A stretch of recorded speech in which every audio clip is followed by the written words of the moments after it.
Beneath the sands of time, hidden in the shadows of forgotten history, lies a truth that has baffled us for millennia. What if the rise of ancient civilizations was not simply the story of human ingenuity, but a reflection of something far greater, something beyond our understanding? How did the Egyptians, with their perfect precision, align their pyramids to the stars?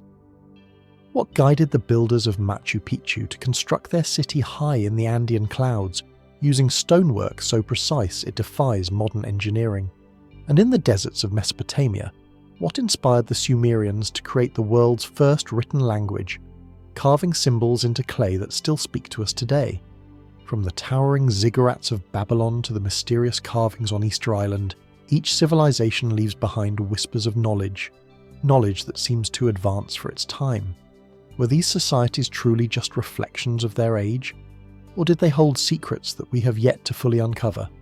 Join us as we journey back through the annals of history into the heart of these ancient cultures. Let's explore the enigmas, the marvels, and the mysteries that have shaped our world. So, sit back, relax, and let's dive in. High in the Union Plateau, where the thin air brushes against the edges of history, lies the ancient city of Tiwanaku, a place where the weight of the past presses down like the heavy stone blocks scattered across the landscape. Situated at an altitude of over 12,000 ft near the shores of Lake Titicaca, this site has long been a source of fascination and mystery. To stand before the monumental ruins of Tiwanaku is to feel as though time itself has folded in on itself, revealing secrets not easily unlocked. The heart of Tiwanaku is marked by its towering weathered stone structures, blocks so large and precisely cut that modern archaeologists struggle to explain how they were moved, much less carved with the precision they exhibit. These stones are not just any rocks. Some weigh several tons. Others stretch the limits of what is imaginable for a civilization with no known advanced tools. Yet the stones fit together so tightly that a sheet of paper cannot be slipped between them. This feat of craftsmanship is even more perplexing when you consider that Tiwanaku flourished between 500 and 1000 A, a time when other societies in the region were still using rudimentary methods of construction. Perhaps the most iconic feature of Tiwanaku is the Porto del Sol, the Gate of the Sun. This massive stone gateway, carved from a single slab of rock, measures almost 10 ft tall and is adorned with intricate carvings. In the centre, an enigmatic figure gazes out from the stone, his identity and meaning still the subject of much debate. Some scholars suggest he is the figure of Virasha, a god worshipped by the Andean people, while others believe he could represent a more abstract concept of cosmic order, or even an extraterrestrial being. It is not just the figure itself that raises questions, but the way the gate is positioned.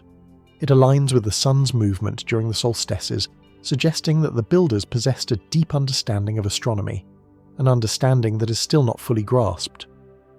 Nearby, the Semi-Upta temple lies buried in layers of soil, its walls covered in carvings of chacanas and in crosses. These images seen throughout the region represent a concept of balance between the realms of the living, the dead, and the gods, a concept that was central to Tiwanaku's worldview. What purpose did this temple serve? Was it a place of worship, of cosmic observance, or something more? And why did the civilization appear to have disappeared so abruptly, leaving behind only fragments of a once great society? The mysteries of Tiwanaku don't end with its architecture or religious symbolism. The city's sudden decline around the year 1000 AD has long puzzled historians and archaeologists. Unlike many ancient civilizations, Tiwanaku does not seem to have left a clear legacy. No written records, no extensive burial sites, no tangible cultural heirs. The Andean people, including the Inca, who came much later, held Tiwanaku in reverence, but they did not inherit its architectural or technological prowess. The city seems to have vanished, leaving behind a silent reminder of its once formidable presence.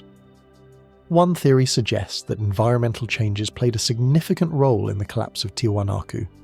As climate shifts altered the region's agricultural output, the city may have faced crop failures and resource depletion, causing social upheaval and eventual abandonment. Others propose that the site's location, so high in the mountains, vulnerable to shifts in weather patterns, may have made it increasingly difficult to sustain a thriving population. In this view, Tiwanaku's disappearance could simply be a result of its people being forced to move to more hospitable regions. Yet, not everyone agrees with the idea of environmental collapse. Some believe the fall of Tiwanaku was far more abrupt and far more mysterious. Was it possible that the civilization faced a catastrophic event, an invasion, or even a natural disaster of such magnitude that it erased the city from history almost overnight? Some fringe theories speculate that Tiwanaku's inhabitants possessed knowledge and technologies far more advanced than their contemporaries, perhaps even harnessing energy sources, or creating constructs beyond what we can comprehend. Could the city's downfall have been the result of overreaching? Or perhaps they simply vanished, as if the very fabric of reality were torn away? This line of thinking brings us to another mystery of Tiwanaku, the strange, almost otherworldly precision of its construction.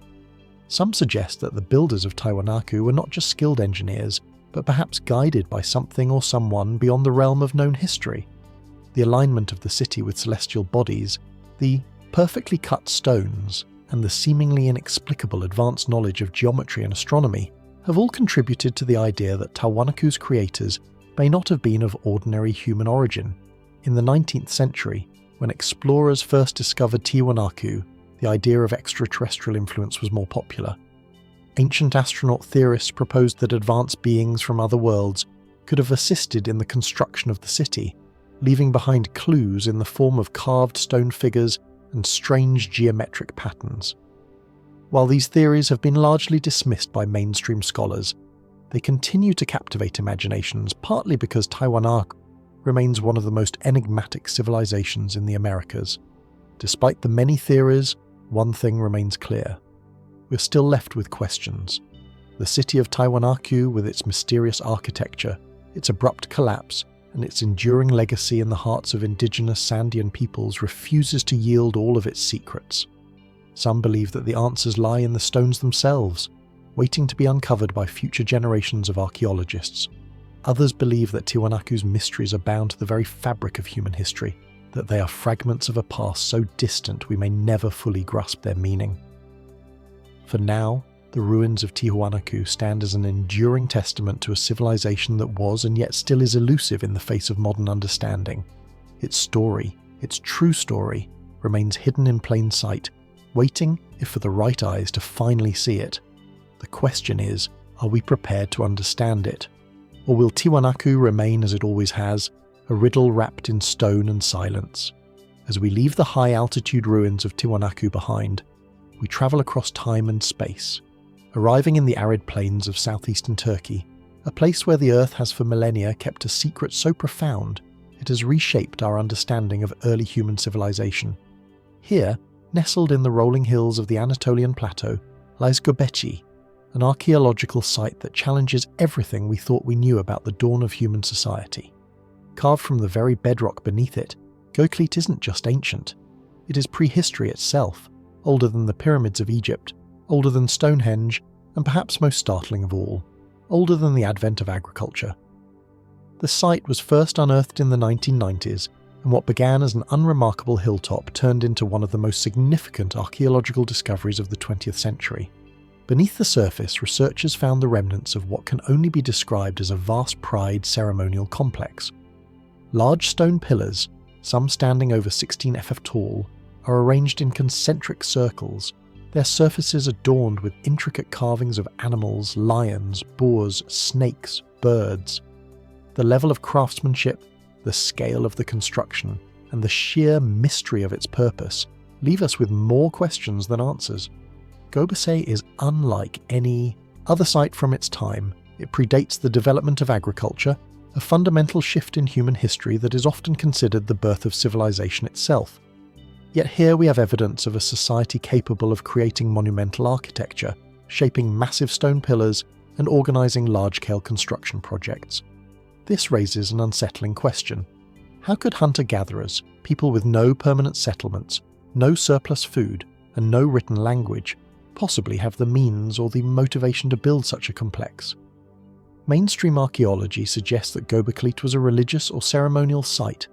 Perhaps it was a place where early humans gathered to perform rituals, or where they sought to make contact with the divine. Some researchers even speculate that the site could have been a kind of temple to a forgotten pantheon of gods, an ancient shrine at the heart of a spiritual worldview that connected humans to the cosmos, The level of detail on the carvings, the almost obsessive depiction of animals, also suggests a deep symbolic significance. Was it possible that these carvings represented Tumic deities? Or were they a form of early storytelling capturing mythologies long since lost to time? The scale and organisation of Göbekli Tepe's construction, however, suggests something far more complex. How could a society without writing or advanced tools undertake a project of such magnitude? The stone pillars, for example, weigh up to 10 tons each. How were they quarried, shaped and transported to the site? The precision of the carving, too, challenges the idea that these were primitive builders with rudimentary tools.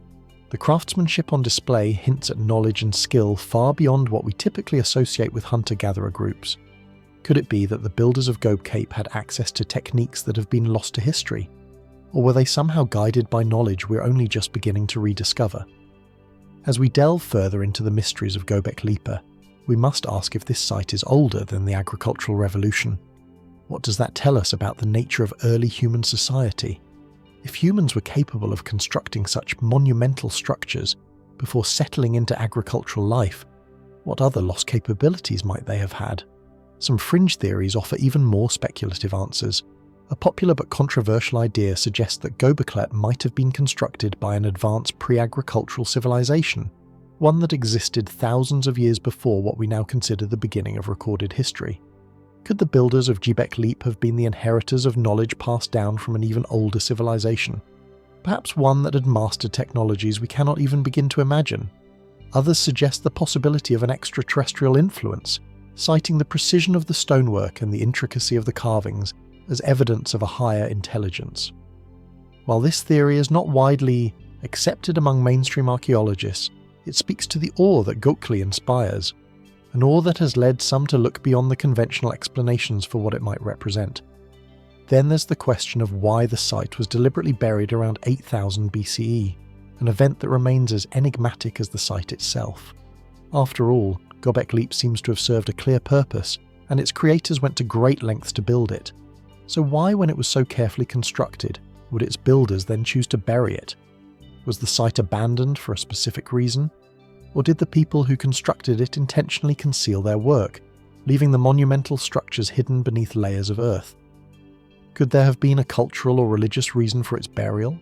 A symbolic gesture perhaps of returning the sacred space to the earth, or a way of preserving it for future generations? Yet some believe that the burial might point to a more cataclysmic event.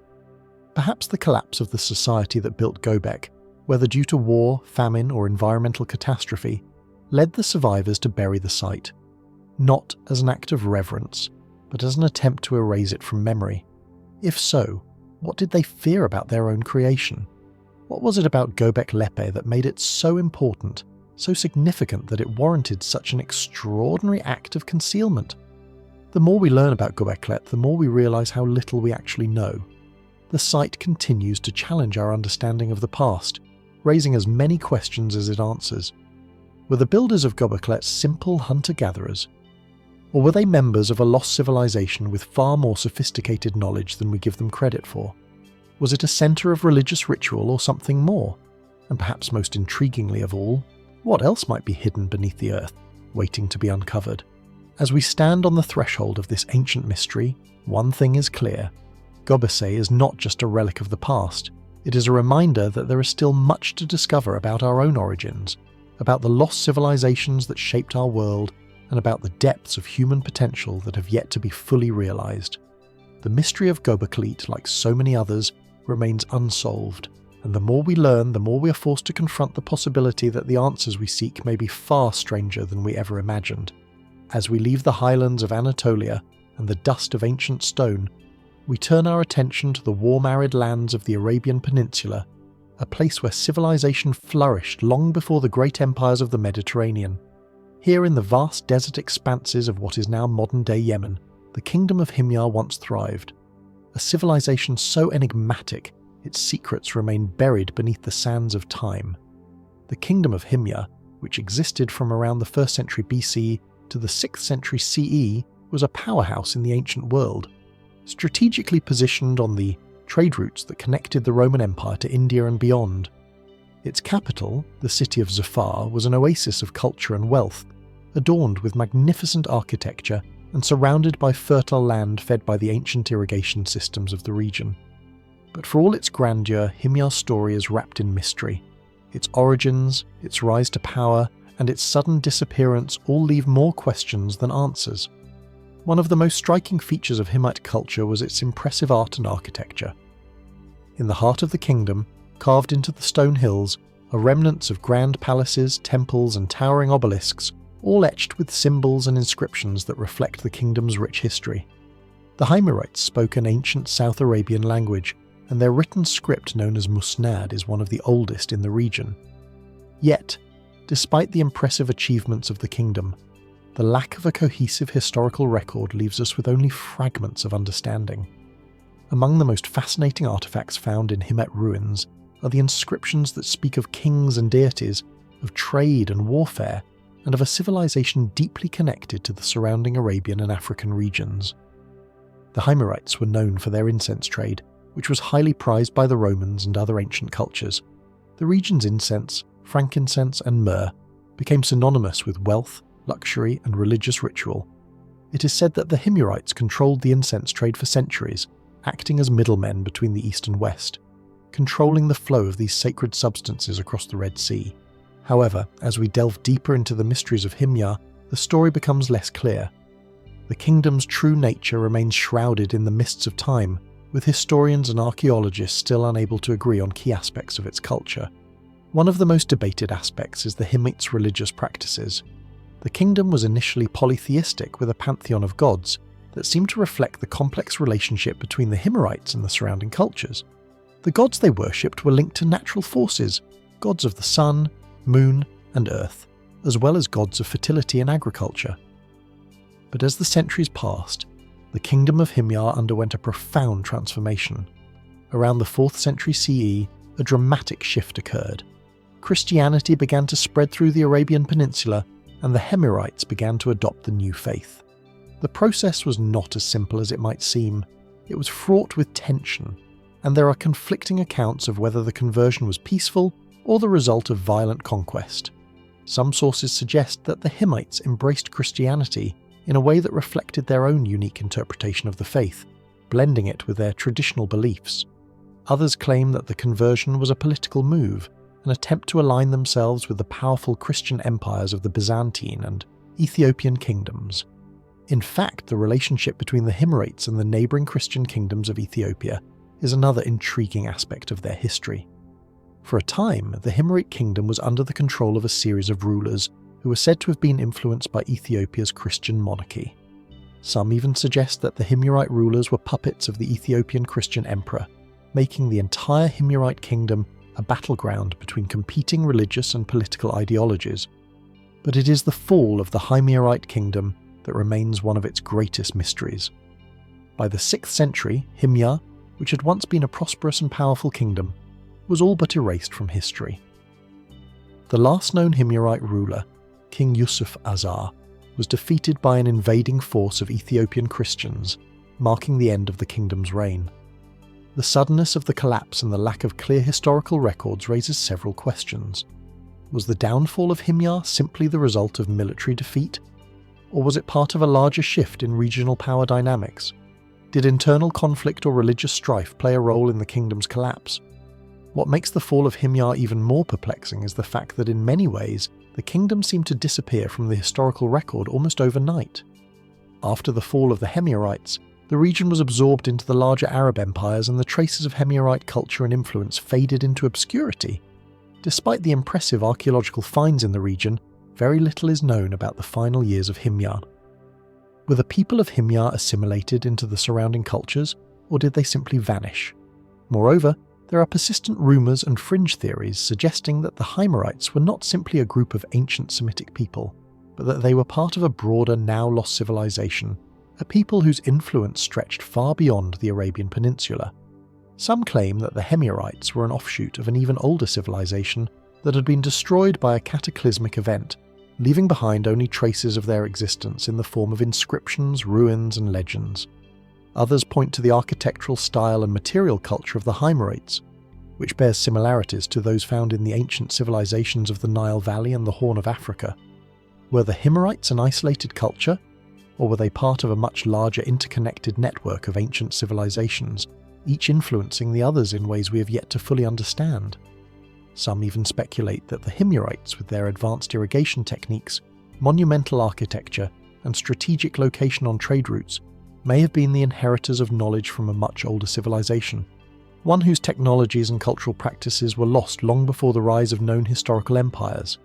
Could the Himyarites have been part of a forgotten legacy that predated the great civilizations of Mesopotamia, Egypt, and India?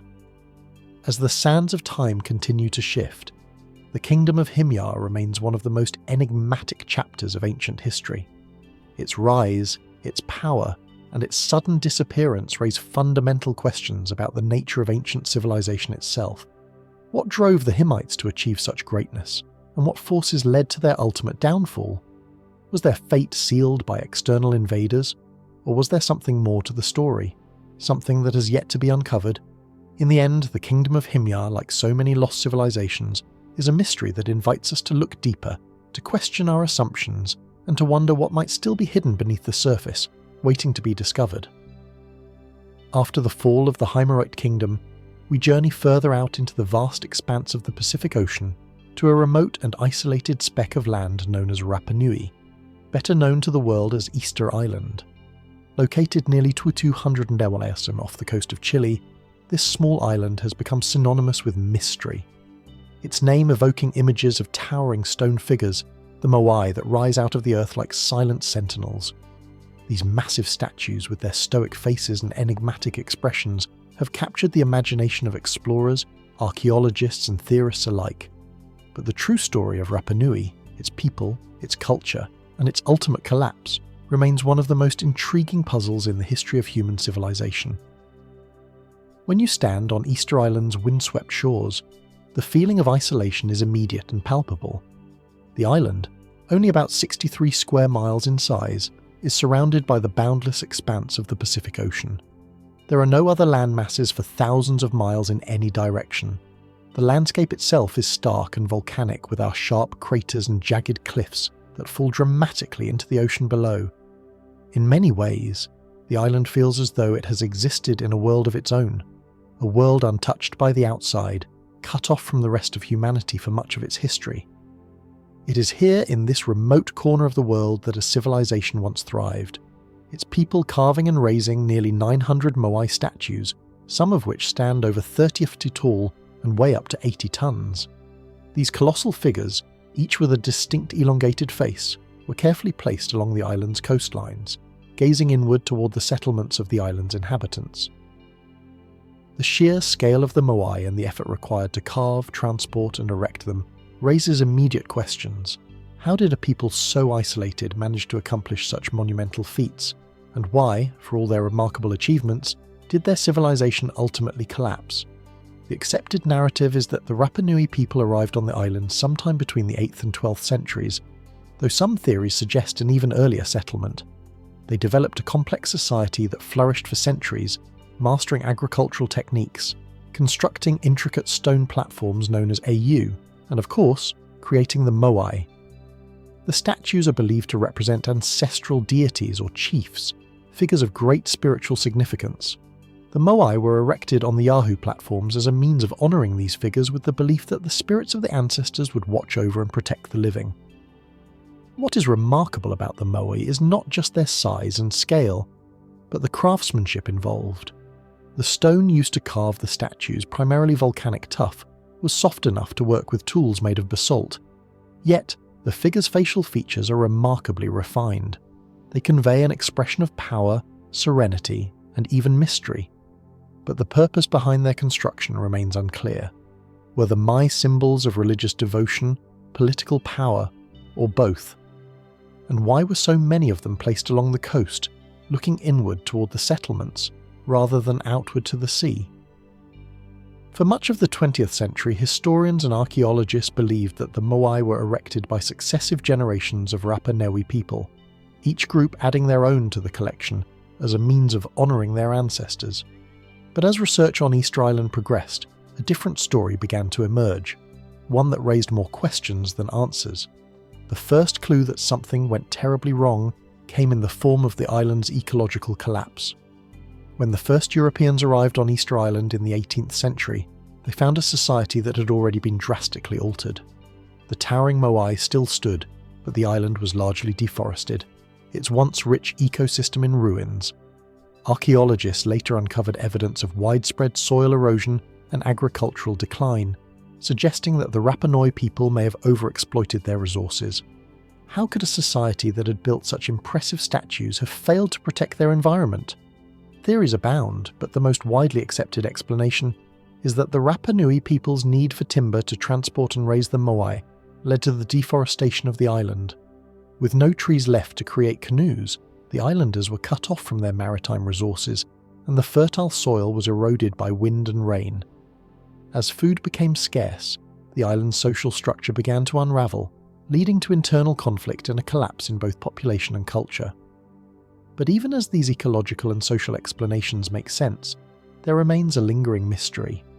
Why did the Rapa Nui people continue to build the moai long after their society began to falter? Why did they continue to carve and erect statues when their very survival seemed to be at stake? Some theorists suggest that the moai were central to the society's spiritual and political systems. The act of constructing the moai may have been a way for the islanders to hold on to their cultural identity and their connection to the past even as their world was falling apart. Others have proposed that the statues had a deeper, more mystical significance, one that transcended the practicalities of survival. Perhaps the moai were more than just representations of chiefs and ancestors. Some believe they were part of a complex system of energy or spiritual power, channeling forces that could protect the people or influence the gods.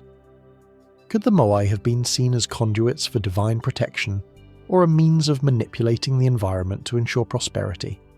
In the 20th century, the discovery of a particular type of moai, those that were left unfinished, added even more complexity to the story.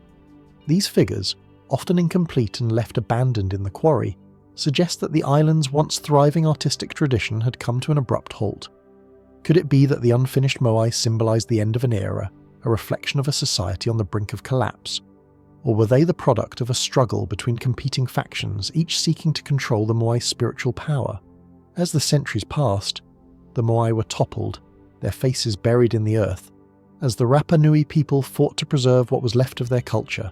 And yet, even in their fallen state, the statues remain, a silent testament to a once great civilization that now exists only in the fragments of its legacy.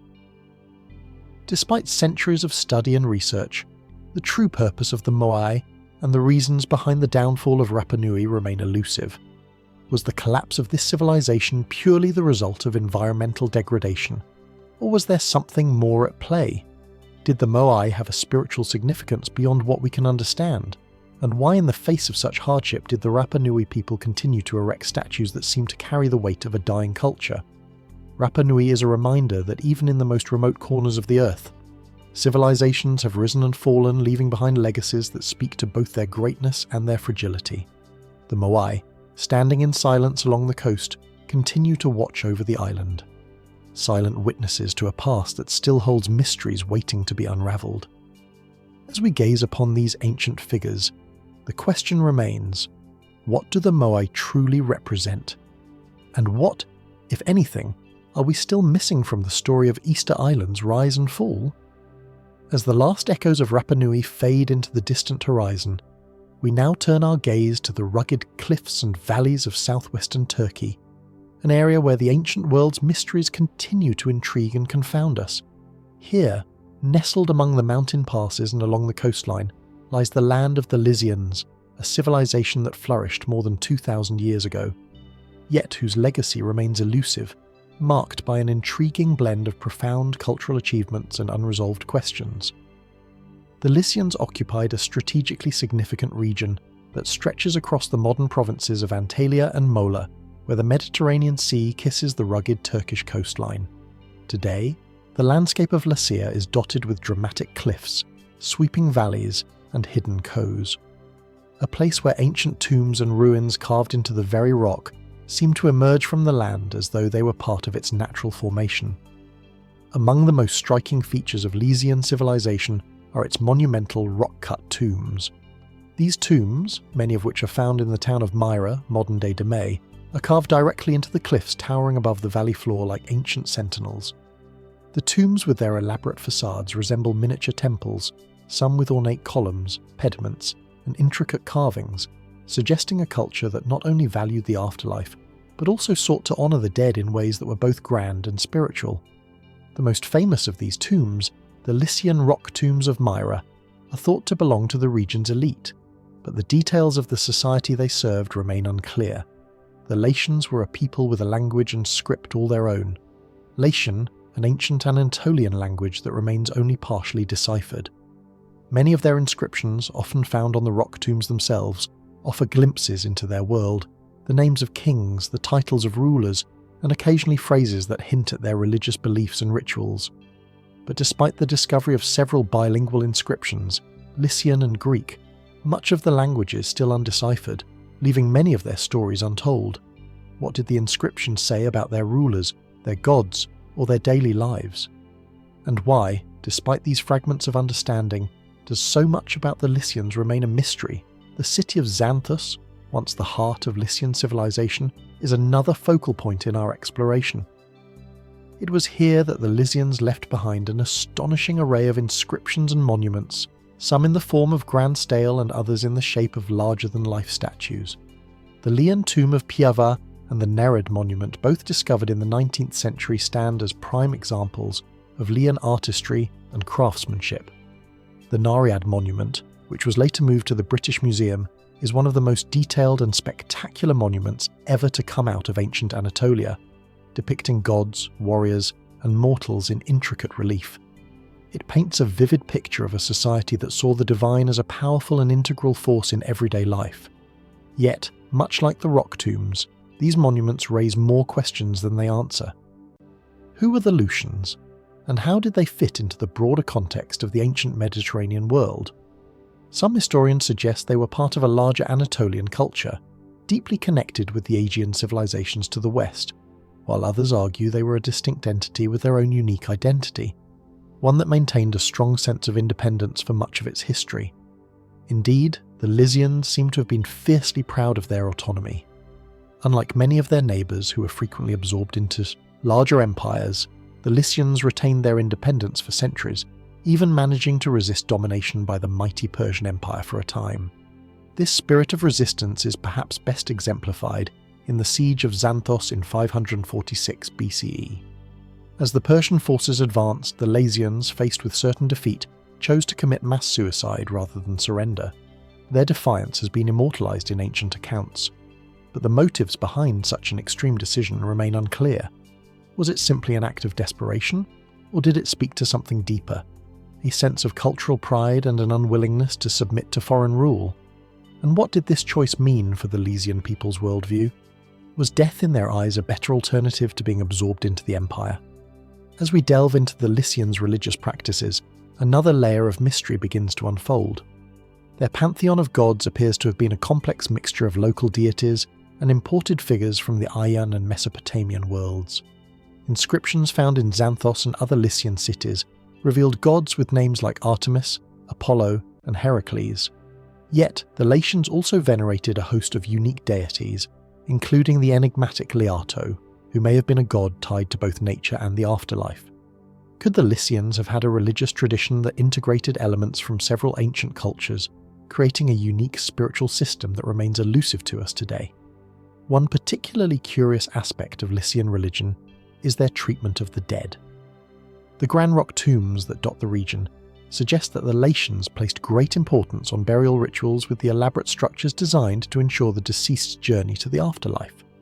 Some of the tombs are designed to resemble miniature temples with columns and reliefs that depict the deceased's connection to the divine.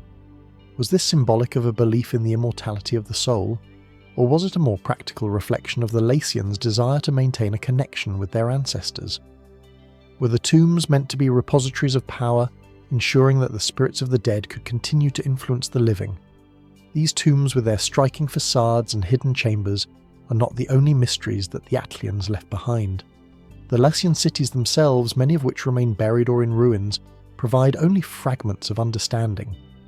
What happened to their society after the fall of Xanthos? How did the Lycians respond to the changing tides of history as empires rose and fell around them? Even the Lycian language, which has been partially deciphered through inscriptions and bilingual texts, offers tantalizing glimpses into their world, but remains an enigma in many ways. Was their language part of a larger lost linguistic family? Or was it truly unique to the region? And why, despite their sophisticated script, do so many of their texts remain unreadable? Could it be that the key to unlocking more of Lycian history lies hidden in these ancient writings? As we survey the ruins of Lycia, its cities, its tombs, and its monuments, we are left to wonder what more is there to discover about this intriguing civilization, the Lycians. Though perhaps not as widely known as the Greeks or Romans, carved out a distinct and powerful identity in the ancient world. And while much of their story is lost to time, their legacy, etched in stone and inscribed on tablets, reminds us that even the most enigmatic of peoples can leave an indelible mark on history. The mystery of the Lycians, like so many others, remains unsolved. What other secrets might be hidden beneath the earth, waiting to be uncovered? And how much more of their story will we yet learn? As the ruins of Lycia continue to silently guard their secrets, the answers lie in the fragments, waiting perhaps to be pieced together in a way that will finally reveal the full scope of their extraordinary civilization. As the echoes of the Lycians fade into history, we now turn our attention to another ancient civilization, one that flourished in the heart of South Asia, a civilization so advanced and mysterious that its name, the Indus Valley Civilization, still stirs intrigue among scholars and historians. Stretching across the vast floodplains of the Indus River, this civilization spanned parts of present-day Pakistan, India, and Afghanistan, thriving between 3300 BCE and 300 BCE. Yet, despite its remarkable achievements, the people of the Indus Valley remain largely unknown to us. Their cities, their script, their way of life, all are shrouded in enigma. Imagine standing in the ruins of Mohenjo-Daro, one of the civilization's largest and most significant cities. The site, now an archaeological treasure, rises out of the arid landscape like a ghostly reminder of a once thriving urban centre. Here, the well-planned streets stretch in perfect grids, a testament to the civilization's advanced understanding of urban planning. The buildings made of baked brick stand in sharp contrast to the surrounding wilderness, and the remains of public baths, drainage systems and granaries suggest a society that valued hygiene, organisation and order. In the streets you can almost hear the echoes of a bustling trade centre. Merchants, artisans and labourers all going about their business, exchanging goods, ideas and culture. Yet, for all the marvels uncovered in Mohenjo-Daro and its sister cities, something is absent. A clear understanding of who these people were. The Indus Valley civilization has left us a wealth of material culture, but no decipherable written records. Unlike the Egyptians or Mesopotamians who left behind elaborate inscriptions and epic stories of kings and gods, the Indus script remains an unsolved mystery. Hundreds of seals and tablets covered with symbols have been discovered, but no one has yet cracked the code. Who were these people, and what did they record on these seals? What was the nature of their society, and why did they leave no written history? The lack of deciphered text is just one of the many unanswered questions surrounding the Indus Valley civilization. Another major mystery is the collapse of this advanced society. By around 1300 BCE, the once prosperous cities of the Indus Valley were abandoned, leaving behind only ruins and artifacts. What caused this sudden decline? Was it the result of natural disasters such as flooding, or a major shift in the course of the Indus River? Or was there something more? An internal collapse, social upheaval or invasion? The answers remain elusive. Some theories point to environmental factors as the primary cause. The region where the Indus Valley civilization flourished was highly dependent on the regular flooding of the Indus River to sustain agriculture. There are signs that a gradual shift in the river's course, along with changing monsoon patterns, may have led to prolonged droughts and crop failures. As the fertile lands became less productive, it is possible that the people of the Indus Valley were forced to abandon their cities in search of more viable agricultural land. But the environmental hypothesis doesn't fully explain the suddenness of the collapse. After all, civilizations that were just as dependent on rivers, such as Mesopotamia and Egypt, weathered similar changes. Some archaeologists suggest that there may have been an internal decline, perhaps social unrest, or the breakdown of central authority that led to the city's abandonment. There is evidence of what some scholars interpret as signs of conflict in the final layers of the Hindu settlements, but no large-scale destruction of the cities as would be expected in the aftermath of a violent invasion. For a long time, many historians believe that the Aryan migration, a theory proposing that Indo-European peoples moved into the region from the north around 1500 BCE, played a central role in the decline of the Indus Valley civilization. The idea was that the Aryans, with their more mobile warlike society, may have overwhelmed the more settled and peaceful Indus people. However, recent evidence has cast doubt on this theory, showing that the decline of the Hindu civilization likely occurred well before the Aryan migration began. It seems that whatever caused the collapse, it was not solely the result of foreign invaders. Yet another mystery lies in the religious practices of the Indus Valley civilization. There is much we don't know about their belief systems, but some of the artifacts left behind suggest a society deeply invested in spiritual and ritual life. Many seals depict animals such as unicorns and various deities, leading some scholars to believe that the Indus people may have worshipped animals or nature spirits. Others suggest that the prevalence of symbols resembling the Hindu god Shiva, specifically a figure sitting in a meditative posture, might point to early forms of Hinduism or a precursor to the religion. But these connections remain speculative, as there is little concrete evidence to suggest any direct link between the Indus Valley religion and the practices of later Indian civilizations. What is clear, however, is the sophistication of their society. The urban planning of the Indus cities suggests a highly organized government, perhaps with a centralized system that oversaw everything from trade to sanitation. The well-developed drainage systems found in cities like Mohenjo-daro are among the most advanced in the ancient world, and it is believed that the people of the Indus Valley may have had access to water long before other civilizations developed similar technologies. The sheer scale and consistency of these features across multiple sites raise intriguing questions about the degree of centralization and coordination required to pull off such ambitious infrastructure projects. Were the cities of the Indus Valley part of a unified empire, or were they individual city-states, each with its own rulers and culture? The extent of trade is another clue. Artifacts from Mesopotamia, including seals and jewellery, have been found in the Indus Valley, suggesting that the people here were part of a broader trade network that spanned much of the ancient world. But how did they manage these interactions without leaving behind any written records? Did the Indus Valley civilization possess a form of communication that we have yet to understand? And what of their writing system? The seals found in Indus Valley cities are inscribed with hundreds of symbols, many of which are unique to the civilization. Some scholars have compared the script to other early writing systems, such as those found in Mesopotamia or Egypt, but no breakthrough has yet been made. Were these symbols part of an alphabet, a pictorial script, or something entirely different? The persistence of the symbols appearing in thousands of inscriptions across a vast geographical area suggests that writing was integral to their culture. But why, despite extensive research, has it proven so difficult to unlock the meaning of their script? The disappearance of the Indus Valley civilization, like the collapse of the Lycians or the fall of Mohenjo-daro, raises questions that transcend the specifics of any one culture. Was it environmental change, internal strife, or something more mysterious that led to their downfall? And if their civilization was so advanced, what other knowledge and technologies might have been lost to time? Even now, the secrets of the Indus Valley civilization remain just beyond our reach. As we sift through the ruins and examine the artifacts, the possibility lingers. Might we one day uncover the key to their language, their religion, or the cause of their disappearance? What in the end have we truly lost from this once great society?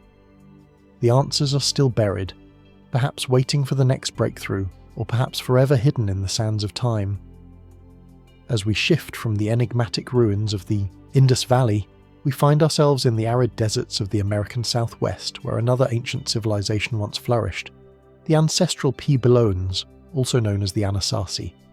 In the vast rugged landscapes of present-day Arizona, New Mexico, Colorado, and Utah, these people built monumental structures and carved their existence into the very landscape. Yet, despite the awe-inspiring remnants of their cities, the mysteries of who they were and why they disappeared remain largely unsolved. Imagine standing at the base of the Cliff Palace, a sprawling cliffside dwelling perched high above the canyon floor in Mesa Verde National Park. Here, the ancestral Puebloans constructed a complex network of stone dwellings in the cliffs, some of which are still remarkably well preserved. The sight of these cliff dwellings, multiple stories of carefully crafted stone rooms interconnected by ladders and steep stairways, evokes a sense of awe.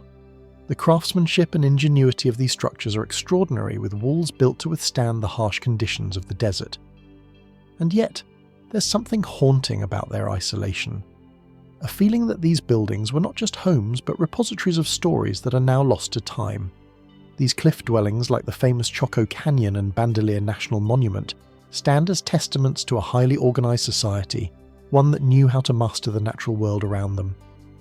But as much as these sites show us about the technical and cultural achievements of the ancestral Puebloans, they also raise questions about their mysterious disappearance. The ancestral Puebloan settlements were among the most advanced in pre-Columbian North America. In the Choco Canyon, one of their most important centres, we find evidence of an intricate network of roads that connected vast distances. The great houses, massive multi-storey structures, served as both residential areas and ceremonial centres. Some of these great houses contain thousands of rooms, suggesting a level of a communal living and social organisation that few other cultures in the Americas could rival at the time. But even more striking is the precision of their architecture. Many of the structures in Cho Canyon are aligned with celestial events, particularly the sun and the moon, suggesting that the ancestral Puebloans may have had advanced knowledge of astronomy. The Pueblo Bonito, the largest great house in Chaco, contains rooms whose alignments seem to correspond with solstices and lunar cycles, indicating that the people here had a deep understanding of the movements of the stars and the passage of time. However, despite the grandeur and sophistication of Cho Canyon, there is a sense of impermanence. Why did such a remarkable place so full of life and knowledge eventually fall into ruin? It wasn't just Cho Canyon. Other ancestral PBLO and centres like those at Mesa Verde Canyon Deli and Hovenweep eventually saw similar declines. Was it a slow process of environmental change, a societal collapse, or was something more mysterious at play? One prevailing theory suggests that climate change may have been a major factor. The ancestral Puebloans lived in a region where water was scarce, and evidence from tree rings and soil cores suggests that the climate during their peak was more favourable than it became in the centuries that followed. A period of severe drought, which began around 1150 CE, could have led to crop failures and food shortages, pushing the people to abandon their settlements. But the collapse was not a simple case of a group of people leaving due to bad weather. The evidence shows that the ancestral Puebloans had already begun to adapt, developing irrigation systems and new farming techniques. So why then did they leave their homes, some of which were deeply embedded in the cliffs themselves, clearly built for protection? Another theory suggests that social or political factors played a role. Archaeologists have found evidence of widespread violence at some ancestral PBLO sites, including Cho Canyon. Could internal conflict or warfare have driven them to abandon their settlements? The archaeological record shows that some communities may have been raided, their buildings burned and destroyed. Was there a breakdown in social cohesion leading to the collapse of these once thriving centres? Even more perplexing is the question of why they chose to leave the cliff dwellings and the urban centres in the first place. After centuries of living in these fortified locations, many of the ancestral Puebloans abandoned their cliffside homes and dispersed to more isolated areas. In some places, such as the Shostka Mountains, evidence of early settlements is found, smaller, more scattered communities that appear to have been an attempt to return to simpler, more self-sufficient ways of life. Was it purely a matter of survival, or was there a deeper, more spiritual shift at play? Did the people of the ancestral Puebloan culture undergo a cultural transformation, leaving behind their impressive cities in favour of a more dispersed way of life? The spiritual beliefs of the ancestral Puebloans, while still shrouded in mystery, offer another layer to the puzzle. The ancestral Puebloans are often associated with their intricate pottery, kes and ceremonial artefacts, many of which depict animal motifs and symbols linked to the natural world. Could these symbols and their deeply spiritual rituals have been connected to their decision to abandon their cities? Was there a belief that their spiritual connection to the land had been disrupted, or that a change in their relationship to the natural world was required? Petroglyphs and pictographs scattered throughout the southwest provide glimpses into the belief systems of the ancestral Puebloans. Some images suggest connections to celestial events, animals, and supernatural beings. Yet, we can only speculate about what these symbols meant to the people who created them. Were they religious icons, representations of personal or communal identity, or something more? And could the migration away from the cliff dwellings have had spiritual or ritual significance, a deliberate retreat rather than a collapse? Today, the descendants of the ancestral Puebloans known as the Pueblo peoples continue to live in the American Southwest, preserving many aspects of their culture. But the ancient mystery of the ancestral Puebloans remains unsolved. Did they leave simply because of environmental hardship, or were there deeper unseen forces at play? Was it a cultural transformation, a spiritual awakening, or a mixture of all of these that caused their shift from the grandstone cities to more isolated and simpler ways of life? As we stand before the ruins of these once great cities, cliff dwellings like those in Mesa Verde, the sprawling great houses of Cho Canyon, and the quiet remnants of other ancestral Puebloan sites, we are reminded that not all stories are meant to be told in full. Some secrets remain hidden, waiting to be uncovered. What could we still learn from the silent stone walls, the weathered artifacts, and the ancient landscapes left behind by this fascinating civilization? The answers perhaps lie just out of reach. And as we continue to search for understanding, the questions linger. What drove the ancestral Pueblans to leave their cities, and what knowledge did they carry with them? As we move from the remote cliff dwellings of the ancestral Pueblans, we turn our gaze across the ancient Mediterranean world, a realm of towering cities and vast empires where one of the most enigmatic forces of the ancient world still eludes full understanding.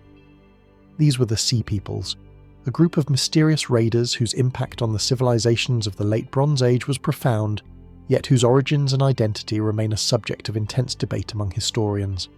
Imagine standing on the jagged cliffs of Uppsala, a coastal site on the shores of what is now modern-day Turkey, overlooking the deep blue waters of the Aegean Sea. In the distance, the remnants of ancient cities, Troy, Mycenae, Hittite, Hattusa, rise from the land, silent witnesses to the violent disruptions that marked the close of the Bronze Age. The Sea Peoples who emerged from the sea like a storm left an indelible mark on the region, but their true nature remains shrouded in mystery. Who were the Sea Peoples? What motivated them to ravage the great powers of the ancient world? The Egyptians, the Hittites, the Mycenaeans at the height of their prosperity. Their name as we know it comes from ancient Egyptian records where they are described as a confederation of maritime raiders whose attacks sent shockwaves through the ancient world in the 13th and 12th centuries.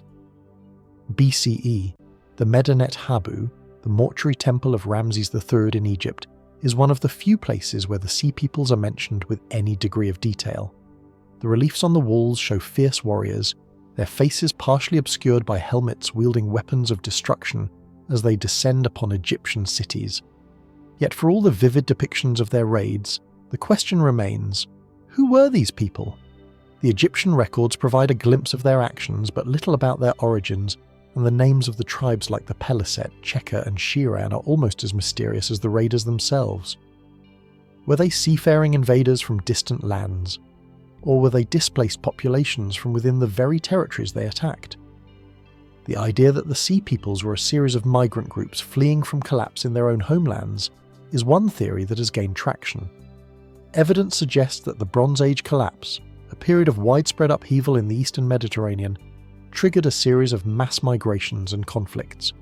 Could the Sea Peoples have been refugees driven from their homes by climate change, famine, or the disruption of trade routes? In fact, archaeological evidence from several regions points to signs of climate instability, including shifts in weather patterns that could have led to crop failures and resource shortages. For those without the means to survive, the Mediterranean's vast seas may have seemed like a route to something better, or at least a way to escape destruction. But then there's the question of why these migrations seem to coalesce into such organised and violent raiding parties. The Sea Peoples didn't just migrate, they attacked. Ancient Egypt, one of the most powerful kingdoms of the time, recorded a significant conflict with the Sea Peoples around 1178 BCE during the reign of Ramses III.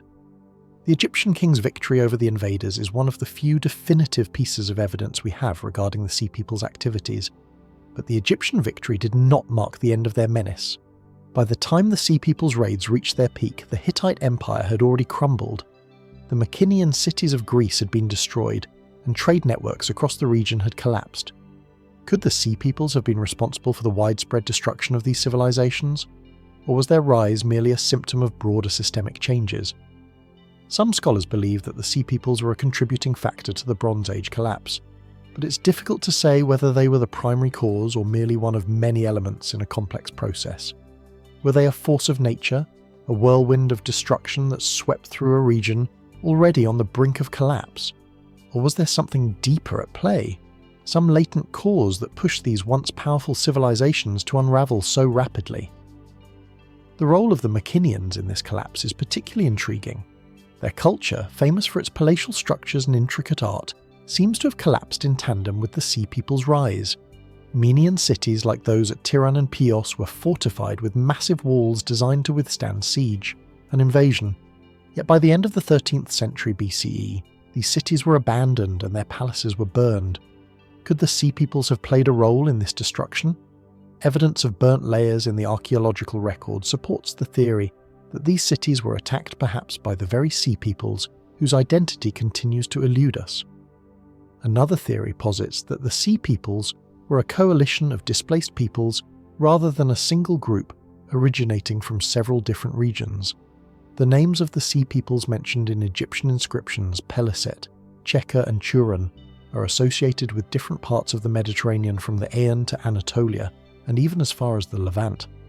This has led some scholars to suggest that the Sea Peoples might have been a confederation of displaced groups who came together to strike against the established powers of the Mediterranean world. Did they form a loose alliance based on necessity? Or was there some deeper shared identity that united them? The fact that the Sea Peoples are not definitively identified in the historical record only adds to their mystery. Ancient texts provide us with fleeting glimpses of their raids, but these accounts rarely offer insight into the motivations, origins, or even the lasting consequences of their actions. The Peliset, one of the Sea Peoples' key tribes, is thought to have eventually settled along the coast of Philistine Gaza, becoming one of the foundational peoples of the Philistine culture. But how did they come to settle, and what kind of society did they establish once the dust settled from their raids? Even as archaeological evidence continues to emerge, it raises more questions than it answers. Did the Sea Peoples disappear into history, absorbed into the civilizations they once destroyed? Or did they leave behind a lasting cultural legacy?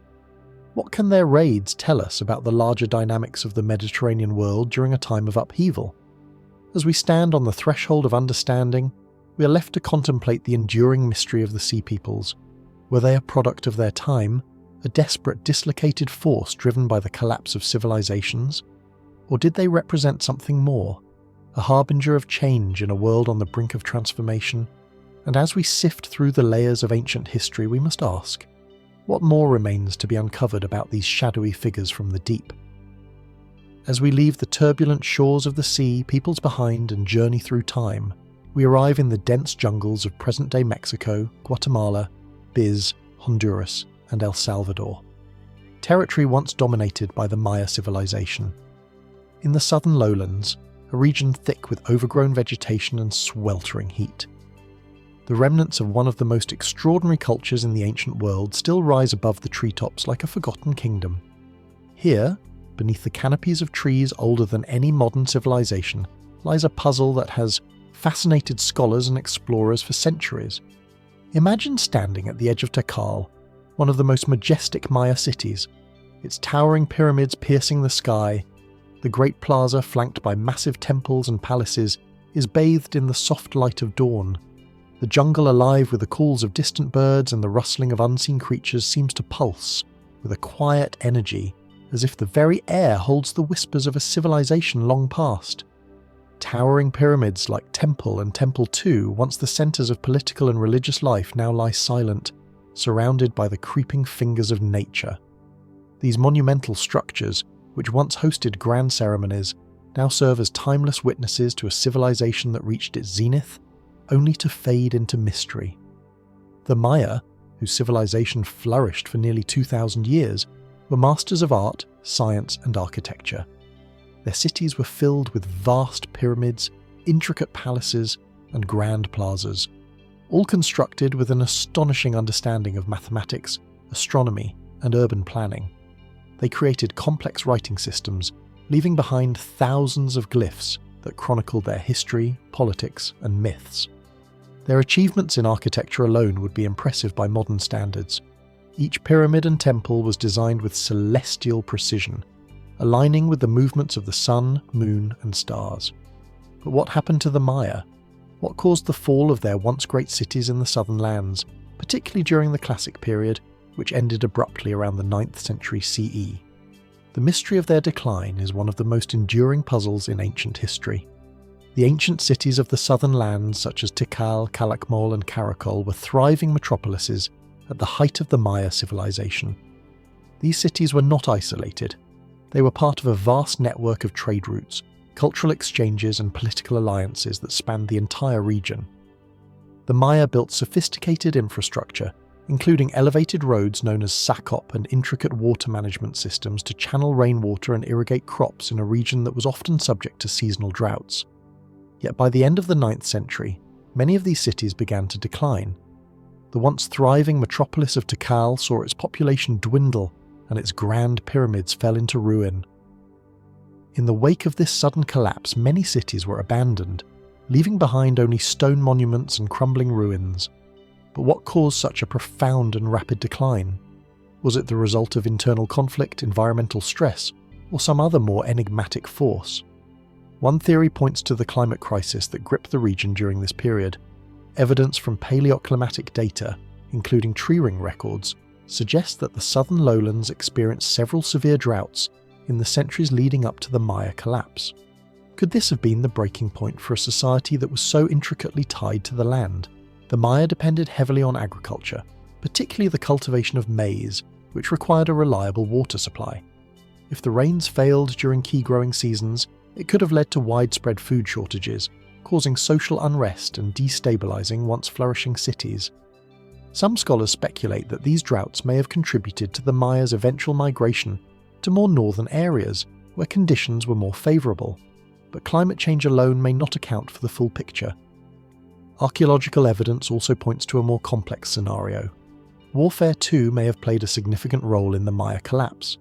The southern lowlands were a region of intense political rivalry, and numerous powerful city-states including Teal, Calakmul and Palenque vied for dominance. The Maya practiced ritual warfare, and it's believed that their conflicts were often waged for the capture of prisoners who could be sacrificed to the gods. However, the scale of conflict intensified in the centuries before the collapse, and some believe that the constant warfare weakened the region's ability to withstand the pressures of environmental degradation and resource scarcity. In the last years, before their cities fell into ruin, many Maya rulers left behind inscriptions that speak of growing strife and instability. The once glorious cities with their towering pyramids and grand palaces became sites of ceremonial destruction, as temples were torn down and statues defaced. Was this a sign of internal decay? A loss of faith in the gods and in the power of the rulers? Or was it the result of political upheaval? Cities falling into anarchy as their leadership fractured under the weight of drought, famine, and warfare. And yet, for all the evidence of collapse, the story of the Maya civilization does not end there. While the southern lowlands were abandoned, the northern Maya cities such as Chichen Itza continued to thrive for centuries after the fall of the lands. By the 10th century, these cities had emerged as centers of power, their influence extending across the Yucatan Peninsula. It's as though the collapse was not a singular event, but part of a broader, more complex transformation. What did the shift to the northern cities represent? Was it a continuation of the civilization spirit? Or was it something entirely new? A response to changing conditions in the southern regions? The Maya legacy, however, extends far beyond the rise and fall of cities. Their descendants, still living in the region today, continue to preserve their culture and traditions, maintaining a strong connection to the ancient world. Their language, ceremonies, and rituals are deeply rooted in the cosmology and practices of their ancestors, offering a living link to a civilization that remains an enigma in many ways. As we stand among the towering pyramids of Teal or gaze upon the remains of other Maya cities, the mystery of their decline continues to linger in the air, just as the whispers of ancient rulers once echoed across these same plazas. Was it simply a matter of environmental and political pressures? Or did the Maya perhaps foresee something darker at play, a cosmic force or divine will that led them to abandon their cities? Was their collapse a consequence of their own doing? Or was it an inevitable part of the ever-changing rhythms of human history? Even now, as we sift through the remnants of their civilization, stone monuments, glyphs, and monumental architecture, there are more questions than answers. What remains hidden beneath the layers of time? What secrets might still be waiting to emerge from the dense jungles of the southern lands, where the ancient stones lie undisturbed? The Maya left behind not only physical evidence, but a legacy of mystery, inviting us to wonder what might still be uncovered and what we have yet to understand. As we leave the dense jungles of the Maya and journey into the arid deserts of the Middle East, we encounter a civilization that, like a mirage, rises from the shifting sands, its grandeur hidden for centuries awaiting rediscovery.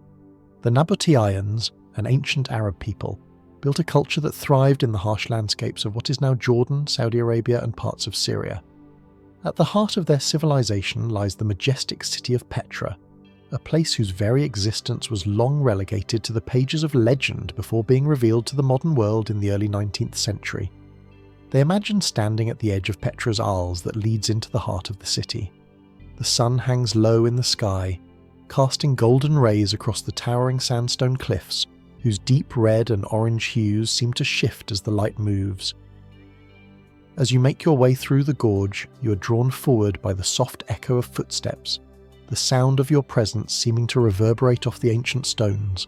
Suddenly the passage opens up and before you stands the Kaznet, the treasury, a grand facade carved directly into the rock, its intricate details glowing in the fading light. The scale of the structure is awe-inspiring, and yet as you gaze upon it, questions begin to form. Who were the Nabateans, and how did they build such a remarkable city in one of the most inhospitable regions of the ancient world? Why, after centuries of flourishing, did they seemingly vanish from the historical record, leaving behind only these enigmatic ruins? The Nabateans were not just masterful stone carvers and architects. They were also brilliant traders controlling the key caravan routes that connected the Arabian Peninsula with the Mediterranean world. For centuries, they held dominion over the lucrative trade in spices, incense and silk, commodities that were in high demand throughout the Roman Empire and beyond. Petra, their capital, was a city that thrived at the crossroads of cultures, where the east met the west and the north met the south. The Nabateans built their wealth and power not through conquest but through commerce, expertly navigating the deserts and desert oases. Yet, despite their wealth and influence, the Nabateans remained somewhat of a mystery.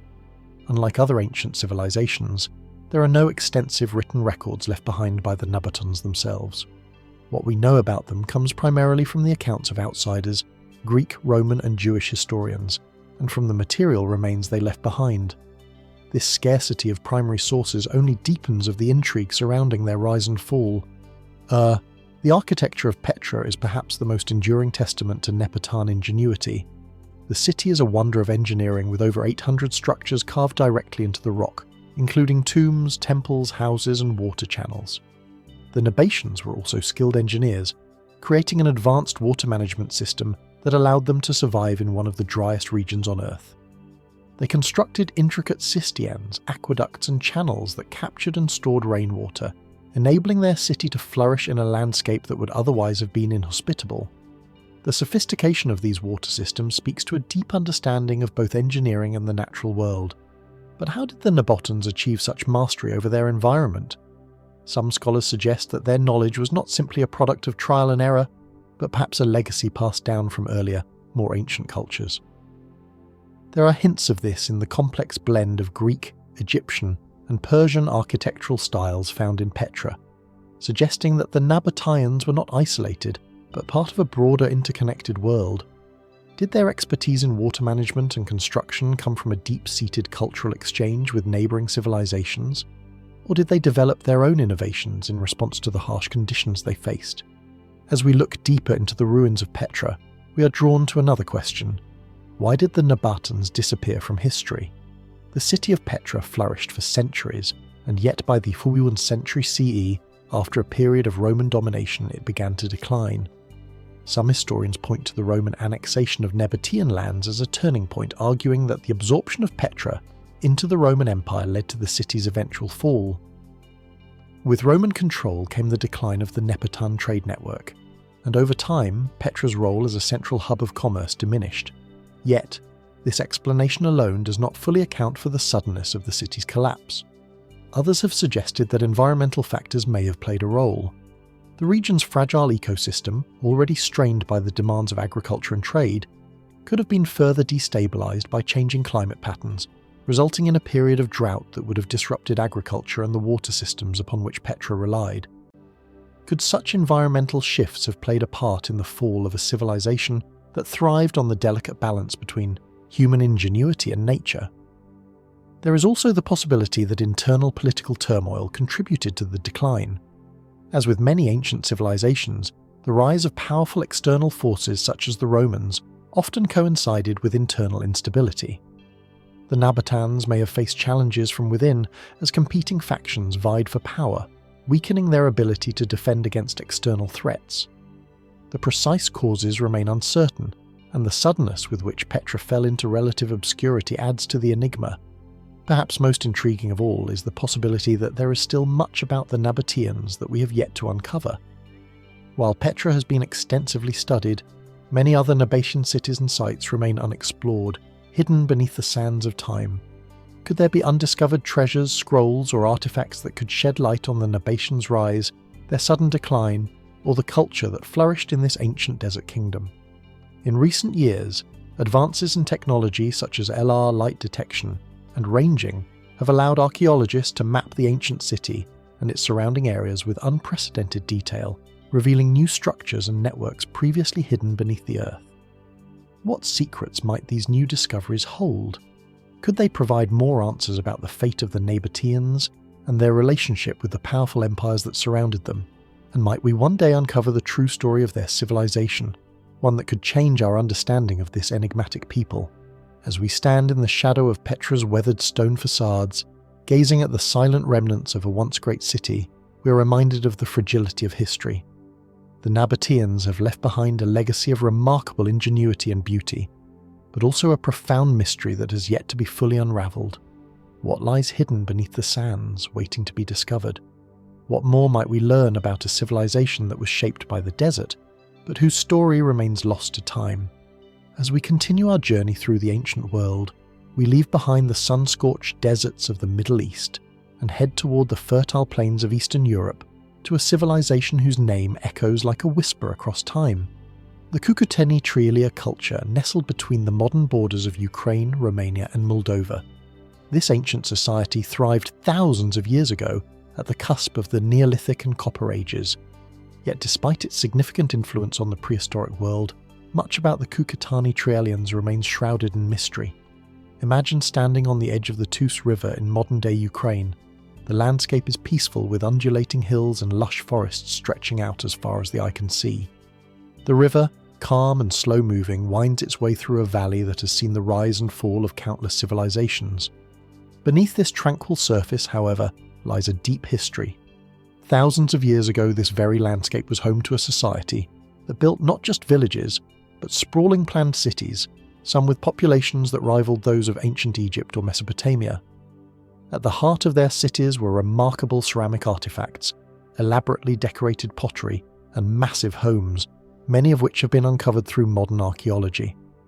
But these discoveries, though fascinating, only begin to scratch the surface of the Cucuteni Trialia culture's complexity.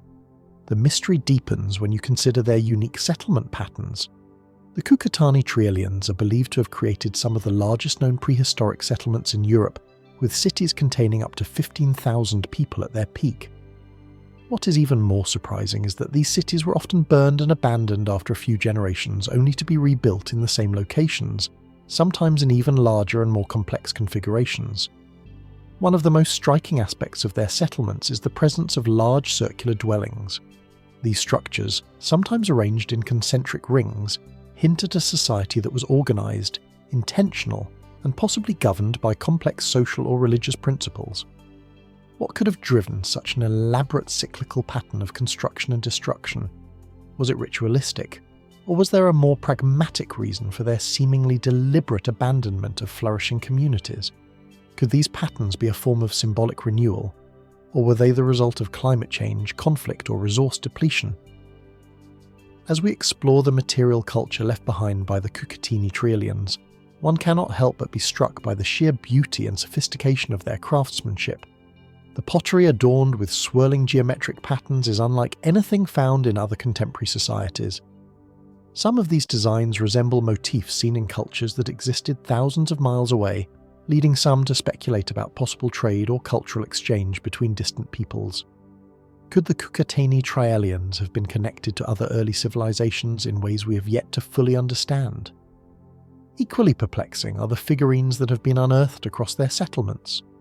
These small, often abstract sculptures made of clay depict human figures with exaggerated features such as large breasts or prominent bellies, suggesting a symbolic connection to fertility or the divine.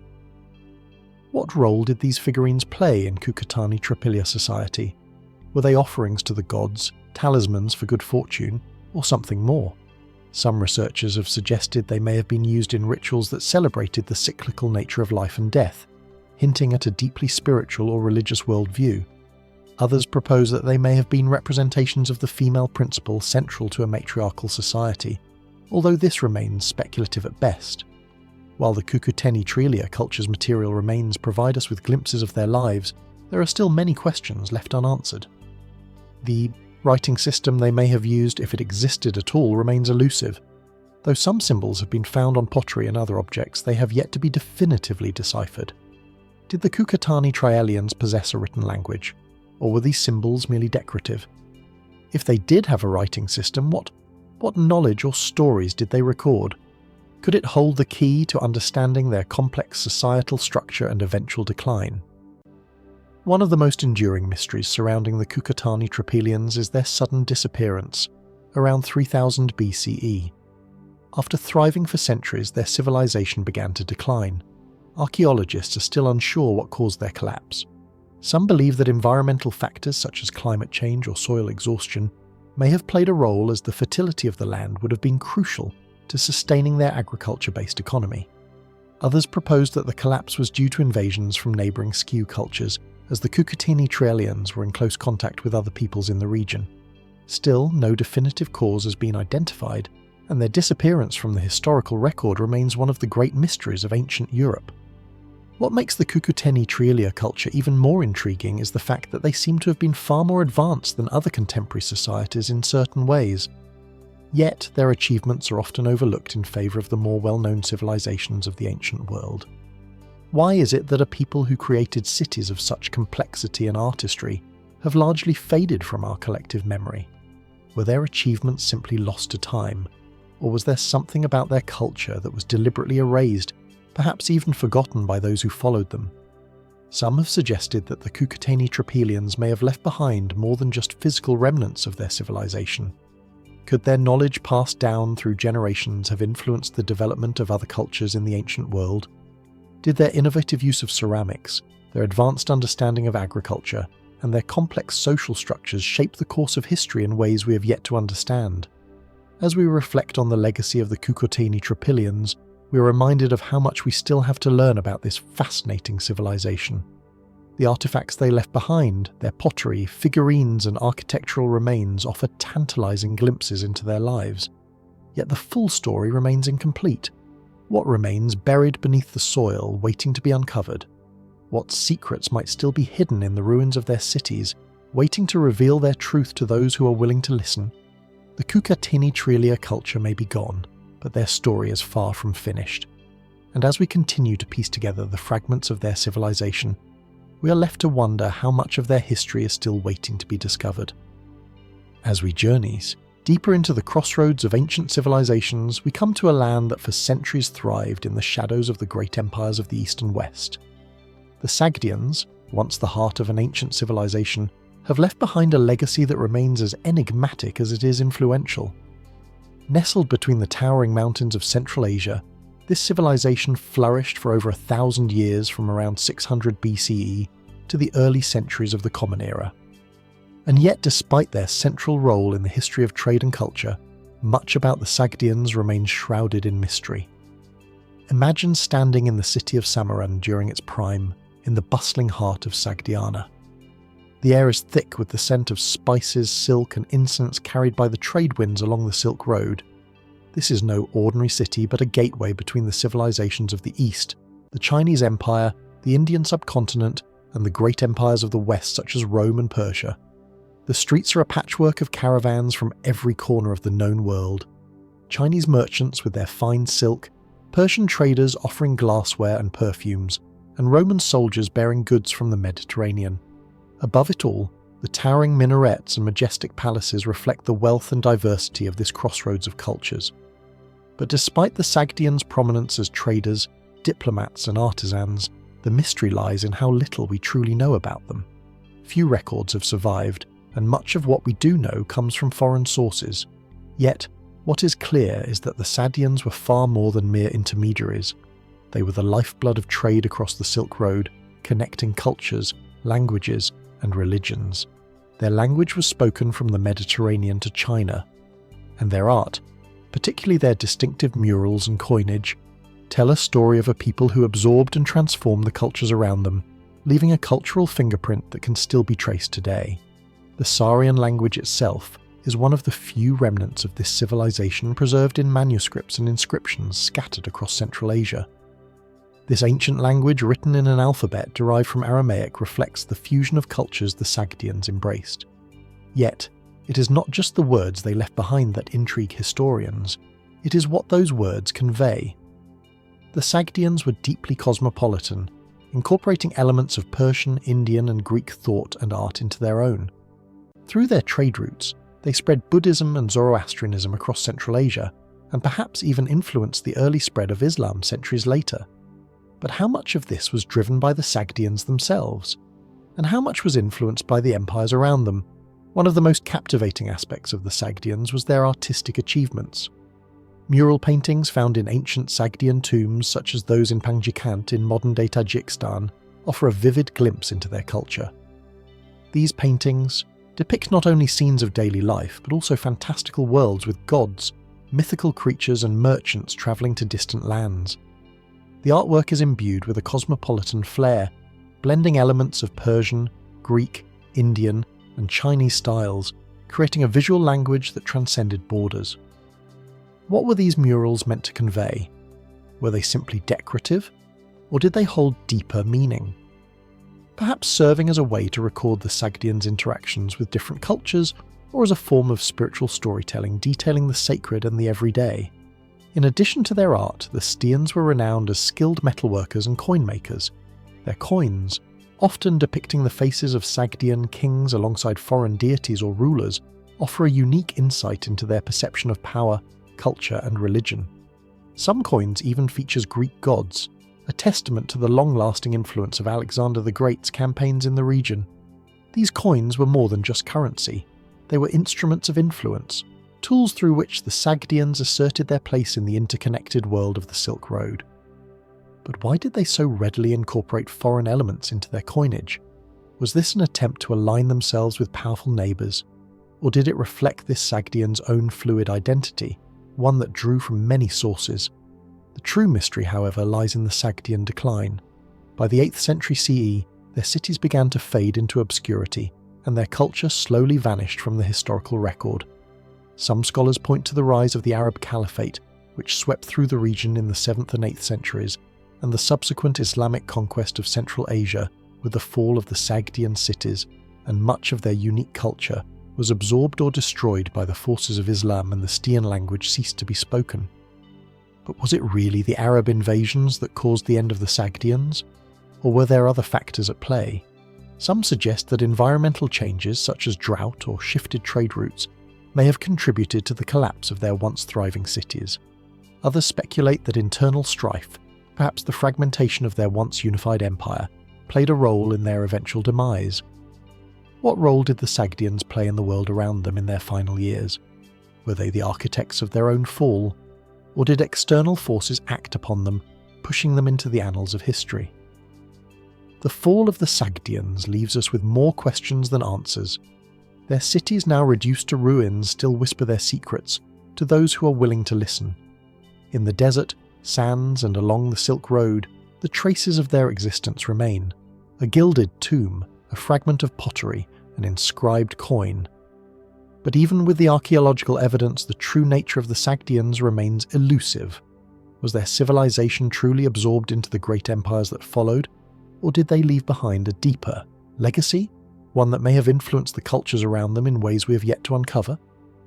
In the grand tapestry of ancient civilizations, the Sogdians stand as both a beacon of cultural exchange and a riddle wrapped in time. As we look back at their rise and fall, we are left with a singular question. How much of the Sogdians' influence remains hidden in the artifacts and stories of the civilizations they once connected? What secrets have yet to be uncovered in the vast expanse of the Silk Road? And how might the lost world of the Sogdians continue to shape our understanding of ancient history? As we move forward through the labyrinth of ancient civilizations, we arrive at a place that for centuries stood at the crossroads of Africa, the Arabian Peninsula, and the Indian Ocean. The Aksumite Empire, though often overshadowed by the grand empires of Rome, Persia, and China, was a power unto itself. A civilization that not only commanded a vast territory, but also controlled trade routes that spanned continents. Yet despite its prominence, the Aksumites remained shrouded in mystery. What drove their extraordinary rise, and what caused their eventual fall? Picture the city of Aksum, the empire's heart, nestled in the highlands of present-day Ethiopia, bathed in the glow of the Horn of Africa's sunlight. Surrounded by jagged mountains and fertile valleys, Aksum was a thriving metropolis, a centre of commerce, religion, and culture. The skyline was dominated by towering obelisks intricately carved from single blocks of granite. These structures, some rising over 20 kilometers, still stand today, bearing silent witness to an empire that once rivaled Rome in both wealth and sophistication. The obelisks, with their cryptic inscriptions and mysterious origins, are just the beginning of the enigma that is Aksum. The Aksumite Empire flourished from around the 4th century BCE-CE to the 7th century CE, at a time when the Roman Empire was reaching the height of its power. But while the Romans were building their colosseums and roads, the Aksumites were laying the foundations of an empire that controlled the trade of gold, ivory, spices, and even exotic animals, goods that traversed the Red Sea and beyond. Aksum became the gateway between the Mediterranean world and the far-reaching kingdoms of India, Persia, and Arabia. The empire's wealth drawn from its control over these vast trade networks is still evident in the ruins of the city, the stale fields, the ancient palace, and the remains of a great port that connected Aksum to the bustling world beyond. But the Aksumite Empire's importance wasn't solely defined by its wealth. It was an empire of profound religious significance as well. In the 4th century CE, the Aksumites became one of the first empires in the world to officially adopt Christianity, making it the state religion. This momentous shift in faith was attributed to King Eza, whose conversion to Christianity marked a key turning point in Aksum's history.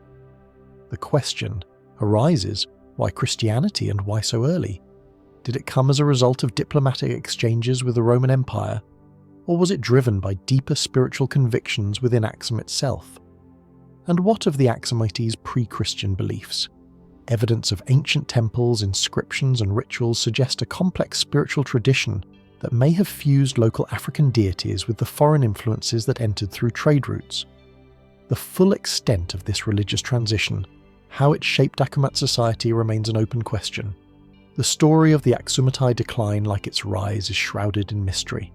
By the 7th century, the once mighty empire began to unravel, fading into the mists of time. While some historians point to the Arab invasions which severed the Aksumites' vital trade routes, others suggest environmental factors, drought, soil depletion, and deforestation played a role in the empire's collapse. Yet, there is still much that is unexplained. The fact that the Aksumites continued to hold influence in the region for several centuries after the empire's political collapse suggests that there were other more subtle forces at work. Perhaps the fall of Aksum was not a single event, but a gradual decline marked by shifting alliances, evolving trade patterns, and the rise of new powers. Aksum's mysterious decline is not the only unresolved question. A fascinating yet largely unexplained aspect of the Aksumite Empire is the legend of the Ark of the Covenant. According to Ethiopian tradition, the Ark, the sacred chest that housed the tablets of the Ten Commandments, was brought to Axum by the son of the Queen of Sheba and King Solomon. It is said to reside in the Church of St. Mary of Zion in Axum to this day, hidden away from the world. While the historical truth of this legend remains impossible to confirm, it has nonetheless become a central part of Ethiopia's national identity. Could there be more to this story than mere myth? Could the Axumites have truly possessed an artifact of such profound religious significance? And if so, what did the Ark represent to the people of Axum? Was it a symbol of divine favour, a tool of political legitimacy, or something even more enigmatic? As the centuries passed and Axum faded into history, its influence on the surrounding regions endured. Ethiopian Christianity, still alive today, traces its roots to the Aksumite Empire's conversion.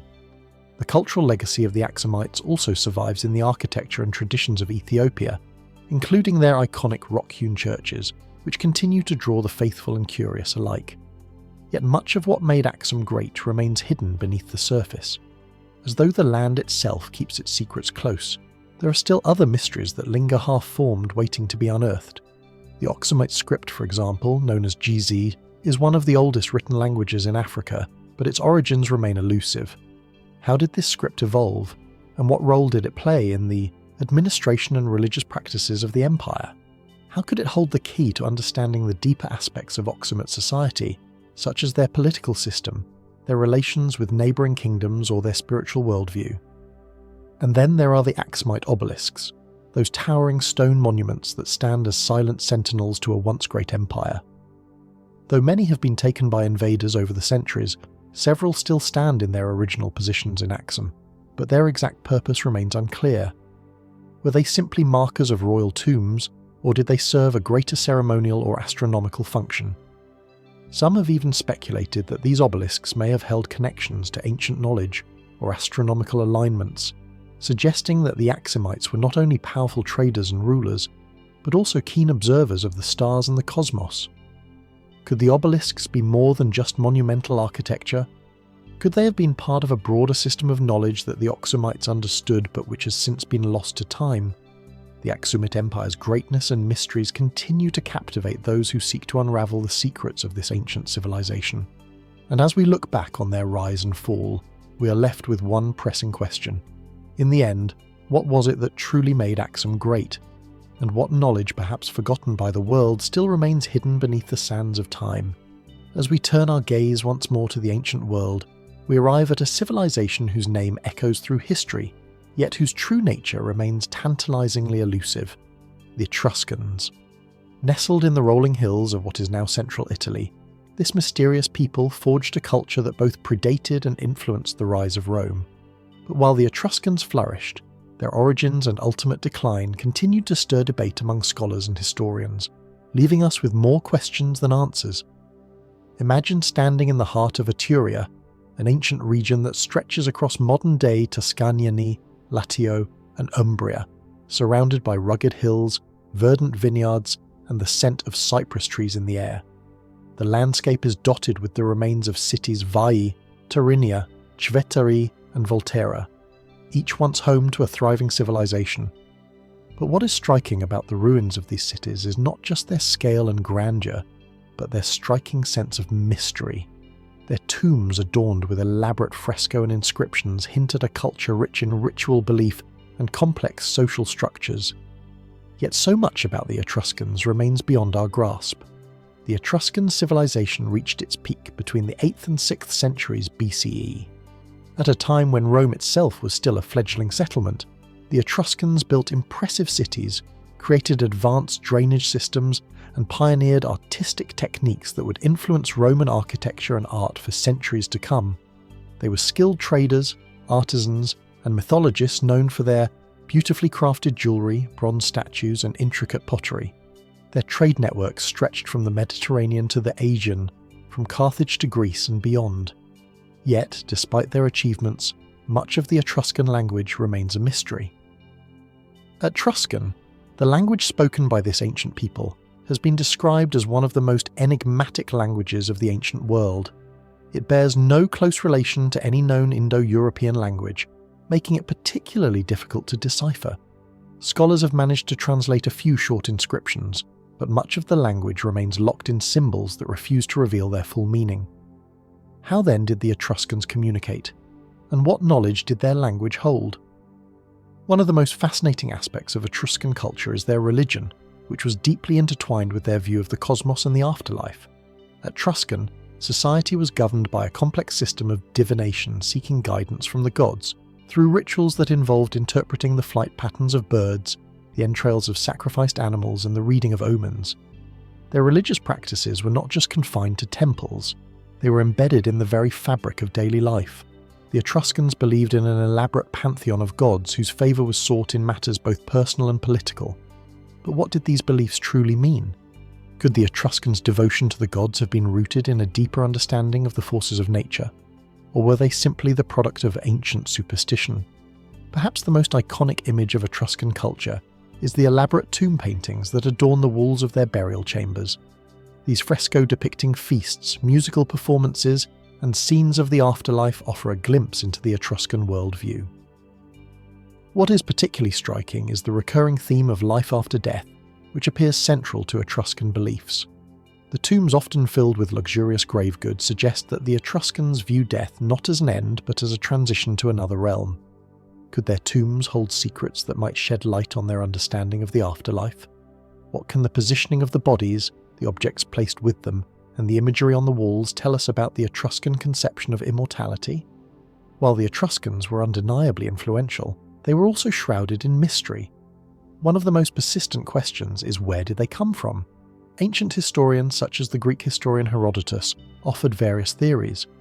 Herodotus claimed that the Etruscans were originally from the ancient kingdom of Lydia in Asia Minor, a theory that has been widely accepted over the centuries. But is it possible that the Etruscans were truly foreign invaders, or did they develop organically in Italy, influenced by the surrounding cultures? Some scholars argue that the Etruscans' origins may never be fully understood, as their early history is lost to time. What's more, while the Etruscans were once a dominant power in Italy, their eventual decline in the 4th century BCE is just as enigmatic. How could a civilization so advanced, so wealthy, and so influential lose its hold on the region? Some point to the growing power of Rome, whose military might and political savvy ultimately absorbed Etruscan cities one by one. Others suggest that the Etruscans' own internal divisions brought on by political infighting or economic collapse played a role in their downfall. But could there have been other factors at play? Were the Etruscans perhaps undone by something more fundamental? A shift in their society, spiritual or philosophical beliefs? What is perhaps most intriguing, though, is that even in their decline, the Etruscans left an indelible mark on Rome. The Romans borrowed heavily from Etruscan culture, adopting their gods, their architecture, their religious practices, and even their alphabet. Yet despite this cultural exchange, the Romans were quick to claim superiority over their Etruscan predecessors. Was this a simple case of conquest? Or did the Romans intentionally erase the Etruscans from their collective memory? Did they suppress the mysteries of the Etruscans because of what they represented? An ancient, enigmatic civilization that had held the key to knowledge that the Romans did not fully understand. As we contemplate the Etruscans' legacy, we are left with more questions than answers. Theirs was a civilization whose influence can still be felt in the art, religion, and architecture of Rome, yet the heart of their culture remains hidden, obscured by time, language, and the erosion of memory. How much did the Etruscans truly understand about the world around them? And what did they leave behind for us to discover? As we peer into their tombs, examine their artifacts, and decipher their writings, we must wonder what secrets still lie beneath the earth, waiting to be uncovered. And what, if anything, will they reveal about one of the most mysterious and influential civilizations of the ancient world?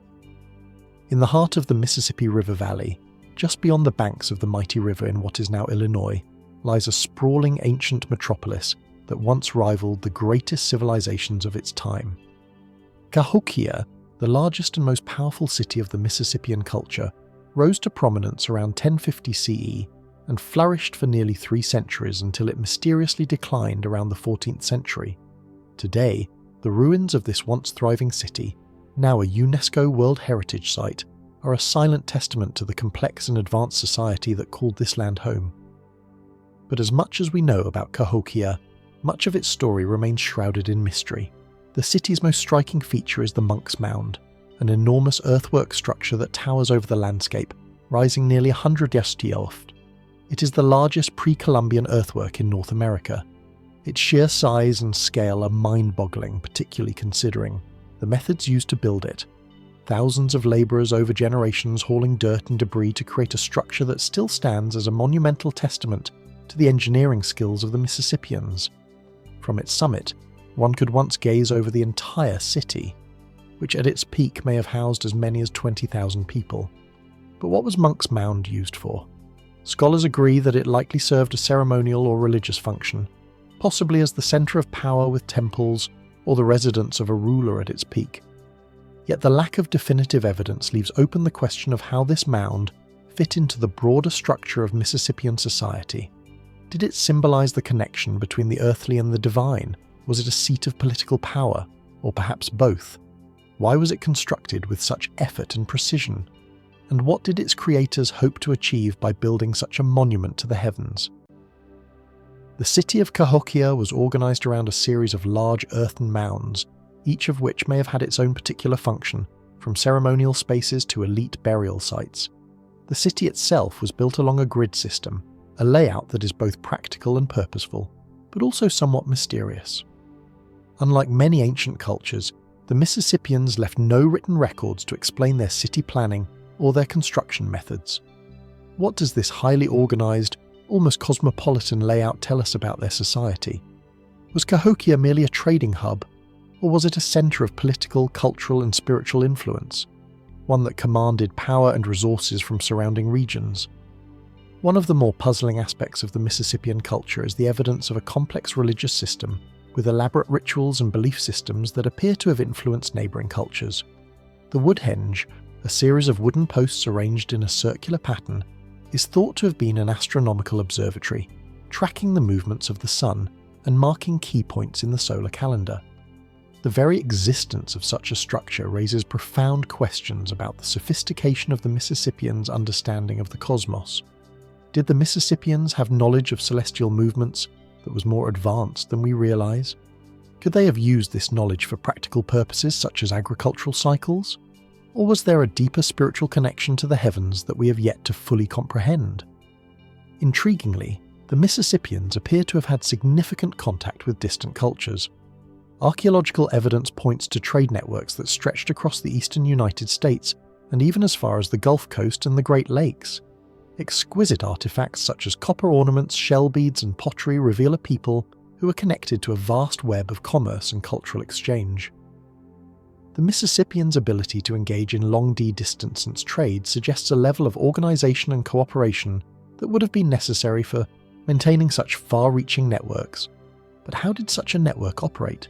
How were goods transported over long distances? And what role did Cahokia play in managing these relationships?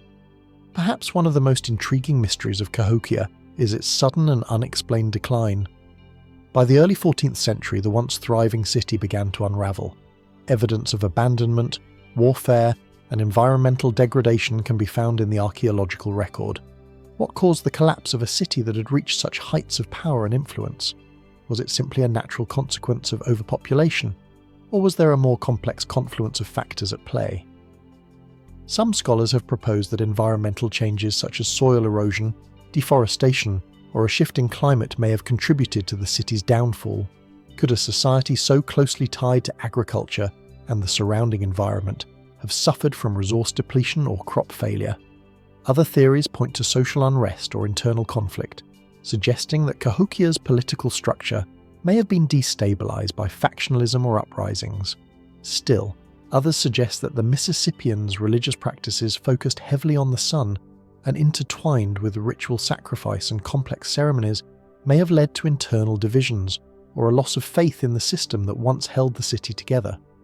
Even more speculative theories have emerged over the years, with some suggesting that external forces such as invasion from neighbouring groups or even the sudden appearance of European diseases long before the arrival of Columbus could have played a role in the downfall of the city. But without clear evidence, these remain theories rather than concrete explanations. Despite these many potential explanations, the true cause of Cahokia's decline is still debated. What we do know is that by the time European settlers arrived in the Americas, Cahokia had been abandoned for centuries, its once great city reduced to ruins. And yet, even in ruin, Cahokia stands as a silent monument to the Mississippian culture, a culture that flourished in the shadow of the great rivers, a culture that built monumental cities, traded across vast distances, and observed the stars with an understanding that continues to elude us. As we reflect on this once thriving civilization, we are left with lingering questions. Was Cahokia the peak of a civilization that had mastered not only the arts of agriculture and construction, but also the delicate balance between spirituality and governance? What drove this sophisticated society to abandon the very city that had been the centre of their world? And perhaps most importantly, what knowledge, customs, or artifacts still lie hidden beneath the soil of this ancient city, waiting to be uncovered? The answers may still be out there, waiting to reveal more of the enigmatic story of the Mississippians and their mysterious rise and fall. Nestled in the stark, dry landscape of the Peruvian, coastal desert near the banks of the Soup River lies the ancient heart of one of the world's oldest known civilizations, Norte Chico. Also known as the Caral Supupe civilization, this enigmatic society thrived as early as 3000 BCE, making it one of the earliest urban centers in the Americas. What makes Norte Chico particularly fascinating is that despite its significance, much about this civilization remains shrouded in mystery. The ruins of Caral, the largest site within the Norte Chico region, stand as silent witnesses to a once thriving civilization that developed in an environment often considered inhospitable to human settlement. Amid the harsh, arid plains, the people of Nautico built large, impressive structures, massive pyramidal platforms, sunken plazas, and expansive public squares. The scale and sophistication of the architecture hint at a society capable of organising large, coordinated labour forces, but the absence of evidence of pottery or written language raises more questions than answers. What then were the driving forces behind the development of such an advanced society? And why did they leave behind no written record? As you stand in the heart of Caral, looking out at the sprawling site, the sheer scale of its construction is overwhelming. The largest pyramid, known as the Sacrificial Pyramid, rises almost 20 meters, towering over the remains of residential and ceremonial buildings. This pyramid, like others in Nautico, was constructed from massive stone blocks, all carefully placed without the use of mortar. The precision and care with which these structures were built suggest a high level of knowledge in both engineering and planning. Yet there is no evidence to suggest that the Norte Chico people had access to the wheel or advanced metal tools. So how did they accomplish such feats?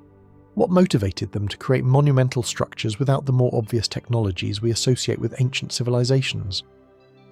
Another curious feature of the Norte Chico civilization is the absence of evidence for warfare or defensive structures. Unlike many other ancient civilizations which were often marked by conflict and territorial expansion, Norte Chico's remains suggest a relatively peaceful society. There are no signs of fortifications, weapons, or signs of large-scale violence.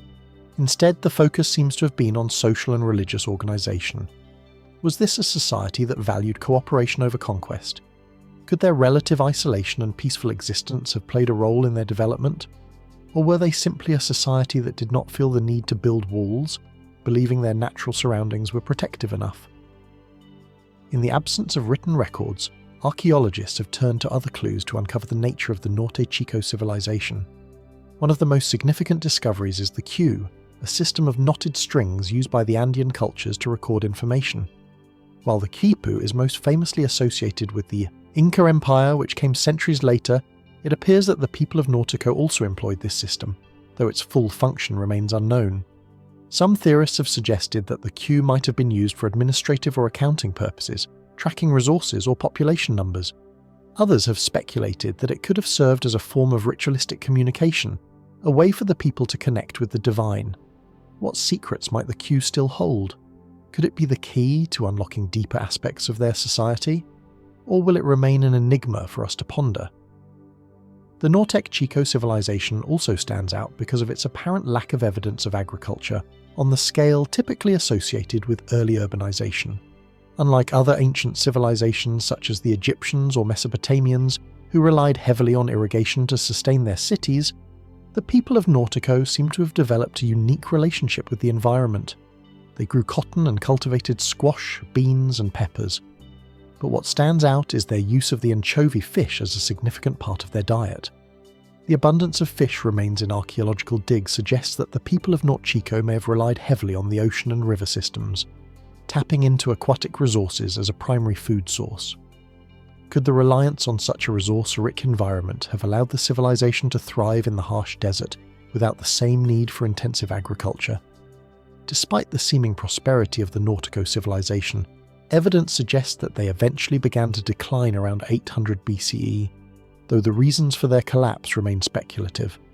Was it the gradual exhaustion of resources, the shifting of river systems, or perhaps even climate change? The El Niño phenomenon, known for its destructive impact on the coastal regions, may have played a role in destabilizing an otherwise fragile ecological balance. The lack of warfare and internal violence suggests that it was not a social collapse that brought about the civilization's end. Could external factors such as the harshness of the environment or natural disaster have contributed to their disappearance? In recent years, archaeologists have also speculated that the Norte Chico people may have had an even greater cultural influence on later-on civilizations than previously thought. While they left behind no written records, their remarkable achievements in architecture, urban planning, and religious rituals seem to have paved the way for later civilizations like the Nazca and the Inca. Could it be that this relatively small civilization was an unrecognized precursor to the more well-known Andean empires? What aspects of their culture were passed down to the generations that followed? As you stand amidst the ancient ruins of Carl, it's impossible not to feel the weight of history. The Norte Chico civilization, one of the earliest urban societies in the Americas, was capable of building monumental structures and developing complex social systems. Yet so much about them remains a mystery. How did they live? What drove them to create such extraordinary works without leaving a written record? And what caused their sudden decline? The more we uncover about North Chico, the more we realize how much remains hidden, waiting to be discovered. What knowledge, practices, or stories were lost to time as buried beneath the sands of the desert, or the remains of forgotten structures? Perhaps like the mysteries of the Nazca lines or the unknown origins of the Maya, the secrets of the North de Chico civilization will remain just out of reach forever, a tantalizing puzzle in the grand narrative of human history. And yet, the story of Corral and its people remains a testament to the ingenuity and resilience of one of the earliest urban civilizations in the Americas, a civilization whose mystery continues to echo across the centuries. As the sun rises over the highland valleys of the Andes, the landscape is bathed in a soft golden light that reveals the jagged contours of the mountains and the vast stretches of land below. Among these rugged peaks, remnants of ancient civilizations remain hidden, waiting to be uncovered. Among the most intriguing of these is the Wari culture, whose legacy, though enigmatic, echoes through time. The Wari civilization, which flourished between 500 CE and 1000 CE, left behind an extraordinary imprint on the Andean world, and its influence can still be seen today in the remnants of its cities, artifacts, and innovations. But the story of the Wari is intertwined with that of an earlier, lesser-known civilization. The Huarpa culture, a group whose role in shaping the rise of the Wari remains obscured by time. High up in the Ayacucho Valley, one of the war's most important centers, the ruins of the Wari city still stand as monumental testaments to their power and ingenuity. The city, with its tightly organized urban layout, includes massive stone walls and carefully planned streets that radiate outward like the spokes of a wheel, a design that may have influenced later Hundian urban planning. The sheer scale of this city, once home to thousands of people, speaks to the Wari's advanced architectural skills and their ability to command resources. Yet there is something almost eerie about the ruins, as though they hold secrets that are still slipping through the cracks of history. While the Wari may have been the dominant power of their time, much of their rise can be traced back to the cultural bedrock laid by the Huarpa, whose presence in the region predates the Wari by several centuries. The Harappa people lived in what is now the central highlands of Peru, and much of their legacy is hidden beneath the sediment of history. Archaeological evidence suggests they were an advanced society skilled in agriculture, weaving, and pottery. Their settlements, though smaller in scale than the later Wari, exhibit a remarkable degree of organization. But what exactly did the Huarpa contribute to the Andean world, and why have they remained relatively obscure? their influence almost ghostly in the grand narrative of Andean civilizations. The Hooper's most significant contribution lies in the intricate agricultural terraces they constructed, which were far ahead of their time. These terraces, meticulously built to adapt to the harsh mountainous environment, enabled the Hooper to cultivate crops in otherwise inhospitable terrain. They developed advanced irrigation techniques that allowed them to manage water resources in an area prone to both droughts and floods. Could it be that the Wari inherited these sophisticated agricultural practices? And if so, did this give them the advantage they needed to expand their influence across the region? The Wari, who rose to power in the mid-1st millennium CE, are often credited with creating the first imperial state in the Andes, but the question remains, how did such an empire arise? And what role did the Hooper play in this transition from localized chiefs to a more centralized imperial structure? The warriors' architectural legacy suggests a highly hierarchical society where power was likely concentrated in the hands of the elite, yet the mystery of their governance remains unsolved. What type of relationship did they have with the smaller, more decentralized Hooper communities? And did the Wari absorb the Hooper culture into their own, or did they supplant it entirely? One of the most striking features of the high culture was their sophisticated road networks which stretched across the Andean mountains, linking various settlements and facilitating trade and communication. These roads, along with the war's fortifications and urban planning, hint at a civilization with both military and economic prowess. But how did they maintain such far-reaching control over such a rugged and diverse landscape? The Wari left behind evidence of massive public works, but also intricate ceremonial centres suggesting that their power was not only political, but also religious. It's possible that the Wari used religious ideology as a tool for social cohesion, merging the roles of spiritual leader and ruler in a way that few other civilizations in the ancient world did. Could the Wari have absorbed the religious practices of the Hooper, blending them with their own and transforming them into a symbol of imperial power? However, the nature of the relationship between the two cultures remains uncertain. While the Wari Empire undoubtedly expanded by incorporating neighbouring regions, including that of the Hooper, evidence of conflict between the two groups is sparse. This has led some scholars to speculate that the Wari might have forged a different type of imperial relationship, one based on diplomacy, trade, or even alliance rather than outright conquest. Could the war have recognised the agricultural and technological achievements of the Haraya and worked to incorporate them into their empire, not through force, but through cooperation? There are also other more speculative theories that suggest the Wari culture could have been influenced by external forces. Some have suggested that the Wari, known for their distinct architectural and artistic styles, could have had contact with other ancient cultures of the Pacific or Mesoamerica. But how realistic is this? Could trade and cultural exchanges have connected these distant regions? Or is this simply an attempt to explain the war's advancements by attributing them to outside influences? Despite the clear marks left by the Wari, the abrupt collapse of their empire by the 10th century CE adds another layer of mystery. Unlike many other ancient civilizations that failed due to warfare or internal strife, the war seemed to have collapsed under environmental pressures, possibly brought on by changing climate conditions or the overuse of resources. Was it the combination of these factors that led to the decline of the Wari, or was it a more sudden event that disrupted their power? And what became of the Hooper, the smaller culture that preceded them? Did they survive absorbing the remnants of the Wari Empire, or did they vanish, leaving only scattered traces of their influence? As the wind sweeps over the stone ruins of the Wari city, one can't help but wonder what might have been lost to history. How much of the story of the Hooper remains untold, buried beneath centuries of change and decay? And what might still lie hidden in the archaeological sites that have yet to be uncovered, waiting for the right moment to reveal their secrets? The mysteries of the Hooper and the Wari cultures remain intertwined, and though scholars continue to piece together their shared history, there is still much to learn. What was the true nature of their relationship? Was it one of conflict, cooperation, or something more complex? The answers, if they exist, are buried beneath the rubble of ancient cities awaiting discovery. And perhaps just as the highlands of the Andes hold their secrets in the windswept hills and mountain peaks, the story of these ancient cultures is waiting to be uncovered one piece at a time. At a high above the rugged terrain of the Argolid Peninsula, nestled between the jagged mountains of the Peloponnese lies a site of ancient grandeur, the Mycenaean citadel of Mini. The massive stone walls still standing after millennia rise starkly against the horizon, offering a glimpse into a once mighty civilization that dominated the Greek world long before the rise of Athens and Sparta.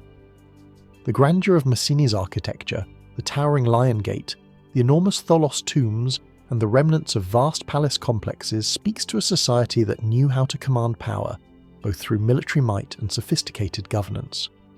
But just as the stones of Maia stand resilient against time, so too do the mysteries surrounding the Mycenaeans. It's hard not to be struck by the sheer scale and complexity of many. The Lion Gate with its massive stones and the iconic relief of two lions guarding the entrance seems to challenge the centuries of silence that have settled over this place.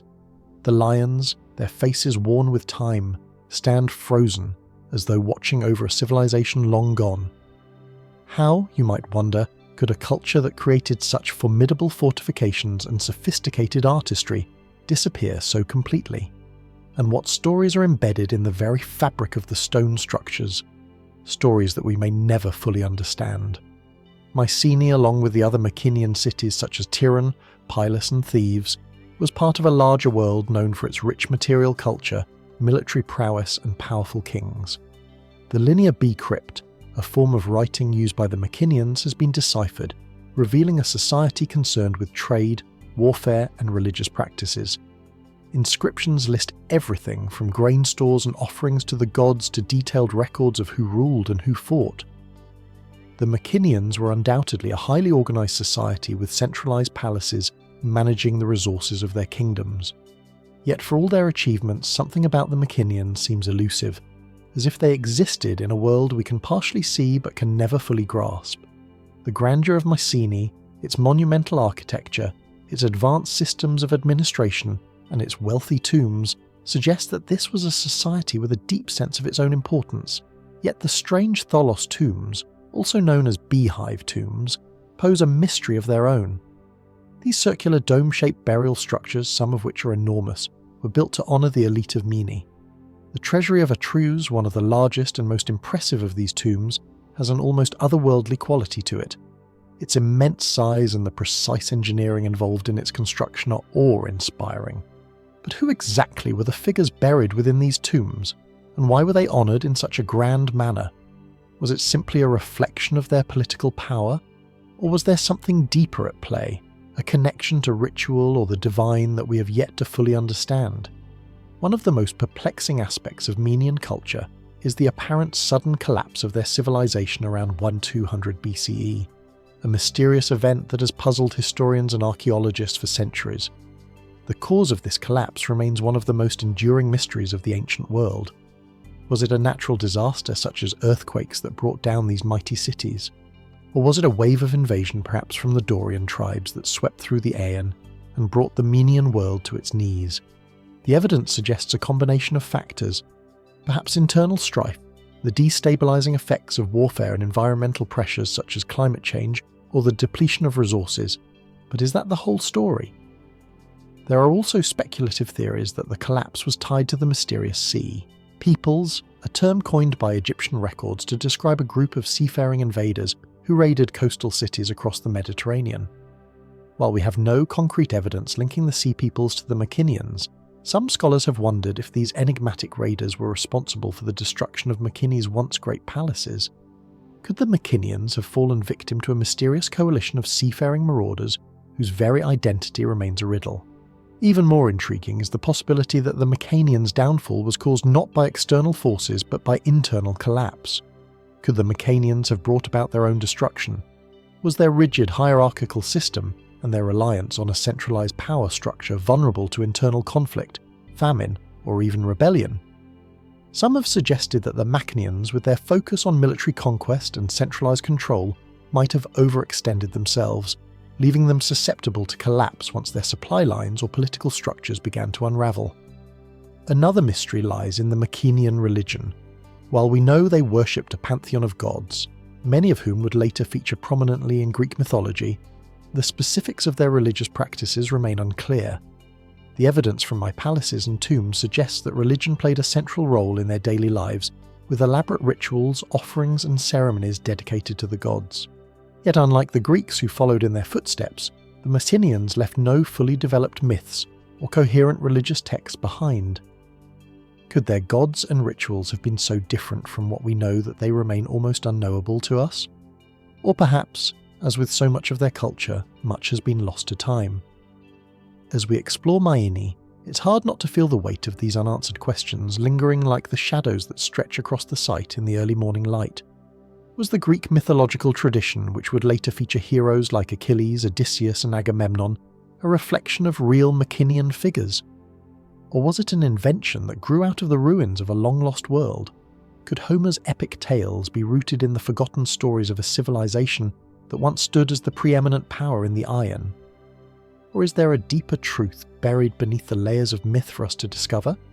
The Mycenaeans were undeniably a civilization of remarkable achievement. Their influence felt throughout the ancient world. Yet, the more we uncover about them, the more we realise that there is still so much we don't understand. The origins of their rise, the nature of their political and religious systems, the causes of their sudden decline, all of these remain tantalising mysteries. As the wind stirs the ancient stones of Myini, it seems as though the site itself is guarding its secrets, unwilling to let the past fully be known. And perhaps in the end, that is part of the allure of the Mycenaeans, a civilization that remains just beyond our reach with mysteries that continue to echo through the millennia. What have we missed in our search for the truth? What fragments of their world are still hidden, waiting to reveal themselves to those who dare to look closer? The story of the Mycenaeans is far from finished. It is still unfolding piece by piece in the dust of the Iron. In the heart of the vast Libyan desert, hidden beneath the golden sands, lies the ghostly remains of a once thriving civilization, the Garamantes. The desert here is unforgiving, stretching for miles with no sign of life, save for the occasional wind-blown dune. Yet, if you look closely, you'll find scattered remnants of something far more complex, a society that flourished in the harshest of climates. The Garamantes, an ancient people who once called this land home, have long since vanished, leaving behind only traces of their existence. But these traces are curious, enigmatic, fragments of a story that refuses to be fully told. It is as if the sands themselves have buried the truth, forcing us to look deeper to understand the legacy of a civilization that thrived in one of the most inhospitable places on Earth. The Garamantes lived in what is now southwestern Libya, a land that in antiquity was not quite as desolate as it appears today. Thousands of years ago, when the Sahara was not yet the unyielding sea of sand it is now, this region was dotted with lakes, fertile valleys, and grazing lands. It was here in this ancient oasis that the Garamantes carved out their empire, a society that stretched across much of the central Sahara, trading with far-flung cultures and building a network of settlements that spanned hundreds of miles. Their capital, the city of Gamma, was a bustling hub, a place of commerce, culture, and innovation. At its peak, it was said to rival the cities of the Mediterranean. The Garamantes controlled key trade routes that connected the Mediterranean to sub-Saharan Africa, and their wealth flowed from the exchange of goods, ideas, and resources. But despite their influence, little is known about the people themselves. They left no written records, and much of what we know about them comes from the accounts of outsiders, Greek and Roman travellers, who were both fascinated and fearful of the Garamantes' mysterious ways. The most striking feature of the Garamantes civilization is perhaps their mastery of the desert. They were not nomads, but sedentary people who had found a way to live in one of the most inhospitable environments on Earth. How did they manage this? The answer, it seems, lies in an advanced system of underground irrigation, a feat of engineering that to this day remains a subject of awe and speculation. Archaeologists have uncovered remnants of an intricate network of subterranean channels or fagaras that once transported water from deep beneath the desert surface to the settlements above.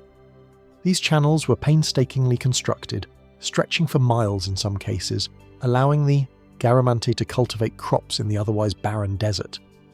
It is said that they grew grains, dates, and other staples, feeding not only themselves but also the animals that helped sustain their empire. Yet, as we look at these remains, a question lingers. How did the Gamont come to possess such knowledge of underground hydrology in an age long before the modern science we know today? The Fogaras, a remarkable feat of engineering, suggest that the Garamante were not only skilled in water management, but may have had access to knowledge far beyond what we would expect for a civilization that lived in isolation. Some researchers have posited that the Garamante might have had contact with other ancient cultures, perhaps the Egyptians or even more distant peoples in the heart of Africa or the Near East. Could there have been a shared knowledge of subterranean technology that transcended the known trade routes of the time? And yet, for all their engineering marvels, the Garamantes did not leave behind the kind of monumental architecture that one might expect from a civilization of their scale. No great pyramids, no towering temples, just the remnants of their subterranean waterworks and the faint outlines of ancient cities. In fact, the ruins of Gamma itself are startlingly humble. A collection of mud brick walls and crumbled structures overgrown by the relentless desert. But perhaps it is the very simplicity of their legacy that adds to the mystery. Did the Garamantes possess a more profound connection to their land and its secrets than we can imagine? Their society, it seems, was not built on grandiose monuments, but on its practical, sustainable technologies that allowed them to live in harmony with the environment. Was their culture then one of profound wisdom, a society that understood the balance of nature in ways we're only beginning to appreciate today? There are also whispers of something even more intriguing. Tales of the Garamantes' military prowess. The Greeks and Romans spoke of a fierce people who fought fiercely to protect their territory. The Garamantes were known to have mastered chariot warfare, and they were formidable opponents on the battlefield. Some even suggest that they may have had advanced technologies at their disposal, possibly even a form of weaponry that was ahead of its time. But here too, the historical record becomes murky. Some sources describe the Gamonte as a peaceful people, living in relative isolation, while others suggest they were ruthless warriors who controlled the desert with an iron fist. Were they protectors of the desert or conquerors of it? Perhaps the truth lies somewhere in between. What remains undeniably fascinating is the mystery of their disappearance. By the 5th century AD, the Garamantes seem to have vanished from history. Some believe that the relentless expansion of the desert finally overtook their civilization, causing the collapse of their cities and their agricultural system. Others suggest that the Garamantes may have been absorbed into neighbouring cultures, their identity slowly fading away over time. But despite the passing of centuries, their story has not been forgotten. Whispers of the Garamantes persist in the stories told by the Bedouins and the occasional archaeological discovery that keeps their memory alive. Perhaps the most intriguing question of all is what we have yet to discover. For beneath the shifting sands of the Sahara, the Garamantes may still have secrets hidden in the earth. What else remains to be uncovered about their lost empire? What forgotten knowledge or relics are waiting to be found, buried deep in the desert, waiting for the right moment to be revealed? As we look back on the Garamantes, we're left with more questions than answers. Their civilization remains shrouded in mystery. Its achievements, its knowledge, and its eventual fall all continue to elude us. But in the quiet desolation of the Libyan desert, the whispers of the Garamantes remain, as if the sands themselves are holding on to the secrets of a civilization that once flourished in the heart of the Sahara. Deep in the tropical heart of modern-day Mexico, there exists a place where the past looms larger than the present, a place where the jungle swallows the ancient stones and nature seems to keep the secrets of the past, locked away beneath a canopy of green. This is the land of the Olme, a civilization whose name resonates with mystery and whose legacy continues to baffle historians, archaeologists, and even the most seasoned explorers, themes lived over 3,000 years ago. During a time when much of the world was still in its infancy, their homeland, now known as the Gulf Coast of Mexico, is a region teeming with life. Dense rainforests, swamps and rivers cutting through the land like veins of the earth itself. But it is here, in the heart of this lush wilderness, that themes left behind their most enduring legacy. Colossal stone heads. The giant heads, some weighing as much as 40 tons and standing over 9 ft tall, emerge from the undergrowth like silent sentinels, their weathered faces staring into the distance, locked in eternal contemplation. The sheer scale and artistry of these stone monuments is enough to provoke awe. But what is even more astonishing is that these massive sculptures were carved using primitive tools, and they were transported, no one quite knows how, across the challenging terrain of the Memic heartland. How did a people with limited technology manage such a feat? And why did they create these heads in the first place? These monumental stone heads are far from the only mystery themes have left behind. They also crafted smaller but equally enigmatic artifacts, intricate jade figurines, elaborate pottery, and a peculiar writing system that has yet to be fully deciphered. These remnants, carefully hidden beneath the layers of time and jungle, hint at a civilization that was highly sophisticated. Yet, despite centuries of research, much of Themec culture remains veiled in shadows. One of the most compelling aspects of Themec's legacy is the question of their origins. Who were these people, and where did they come from? Theme's influence can be seen in the later civilizations of Mesoamerica, including the Maya and the Aztecs. Many of their symbols, deities, and artistic styles were adopted and adapted by cultures that followed them. Could the Mecs have been the cultural forebears of the ancient civilizations of the Americas, shaping the entire trajectory of Mesoamerican history? Traditionally, historians have painted the Olmec as a mysterious but indigenous people who evolved within the region over time. Yet, there are theories that suggest something more unusual, that the Olm may not have been entirely native to the area at all. Some propose that the Olm might have had connections with distant cultures, perhaps even crossing the oceans to arrive in the Gulf Coast of Mexico. Could their knowledge of advanced techniques, their large-scale sculpture, and their intricate rituals have been influenced by outside civilizations? And if so, what might these connections tell us about ancient global interactions long before recorded history? Then there are the questions surrounding their religion. The Olm were known to have worshipped a pantheon of gods, many of whom were represented in their artwork, but what these gods actually represented or how Themes understood them remains unclear. The most famous of these deities is the jaguar, an animal that appears repeatedly in mech art. The jaguar, with its power and mystique, was believed to hold great spiritual significance. But what did it truly symbolize? Was it an embodiment of the forces of nature, or did it represent something far more complex, a link between the physical and the spiritual world? Theme pantheon was rich and multi-asceted, yet it remains largely inscrutable. It is not just their gods that invite curiosity, but their ritual practices as well. Theme are thought to have conducted elaborate ceremonies, perhaps even bloodletting and human sacrifice, though evidence for this is still debated. What were the true nature of these rituals? And how did they relate to the CH understanding of power and the divine? Some researchers believe that the Mech used these ceremonies to establish and maintain control over their society, while others suggest that they were more focused on cosmic or supernatural forces, attempting to channel the energies of the universe in their favour. Their cities, while not as large as those of later Mesoamerican civilizations, were impressive in their own right. Theme built large ceremonial centres with platforms and pyramids, and the most well-known of these is La Venta. It is here at La Venta that some of the largest and most intricate Olma heads were found, along with a series of other extraordinary artefacts. These ruins suggest a highly organised society, one with the capacity to mobilise resources and labour on a grand scale. Yet little is known about the political structure of the Olm society. Was it a centralised state ruled by kings? Or was it a more decentralised network of city-states? And perhaps most intriguingly, what led to the eventual decline of their civilization? There is no definitive answer, but some scholars suggest that the old Mech collapse was caused by environmental changes, internal conflict, or a combination of both. One of the most fascinating and enduring questions about Themes is their sudden disappearance. By around 400 BCE, their cities were abandoned and Themes themselves seem to have vanished from the historical record. Some speculate that the environmental changes such as flooding and changes in the river systems could have contributed to their downfall.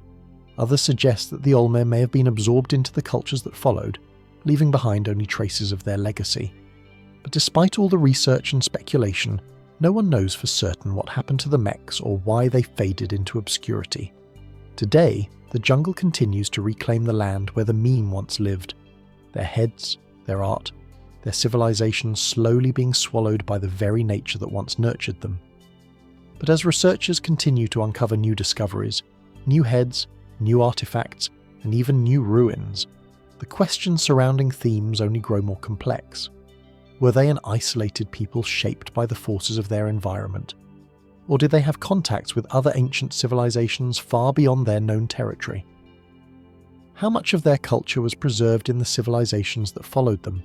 And how much was lost forever in the passing of time? Themec civilization, with all its grandeur and its enigma, remains one of the greatest mysteries of the ancient world.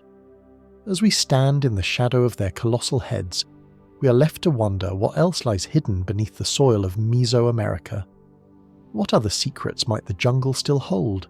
waiting for the right moment to reveal the true story of the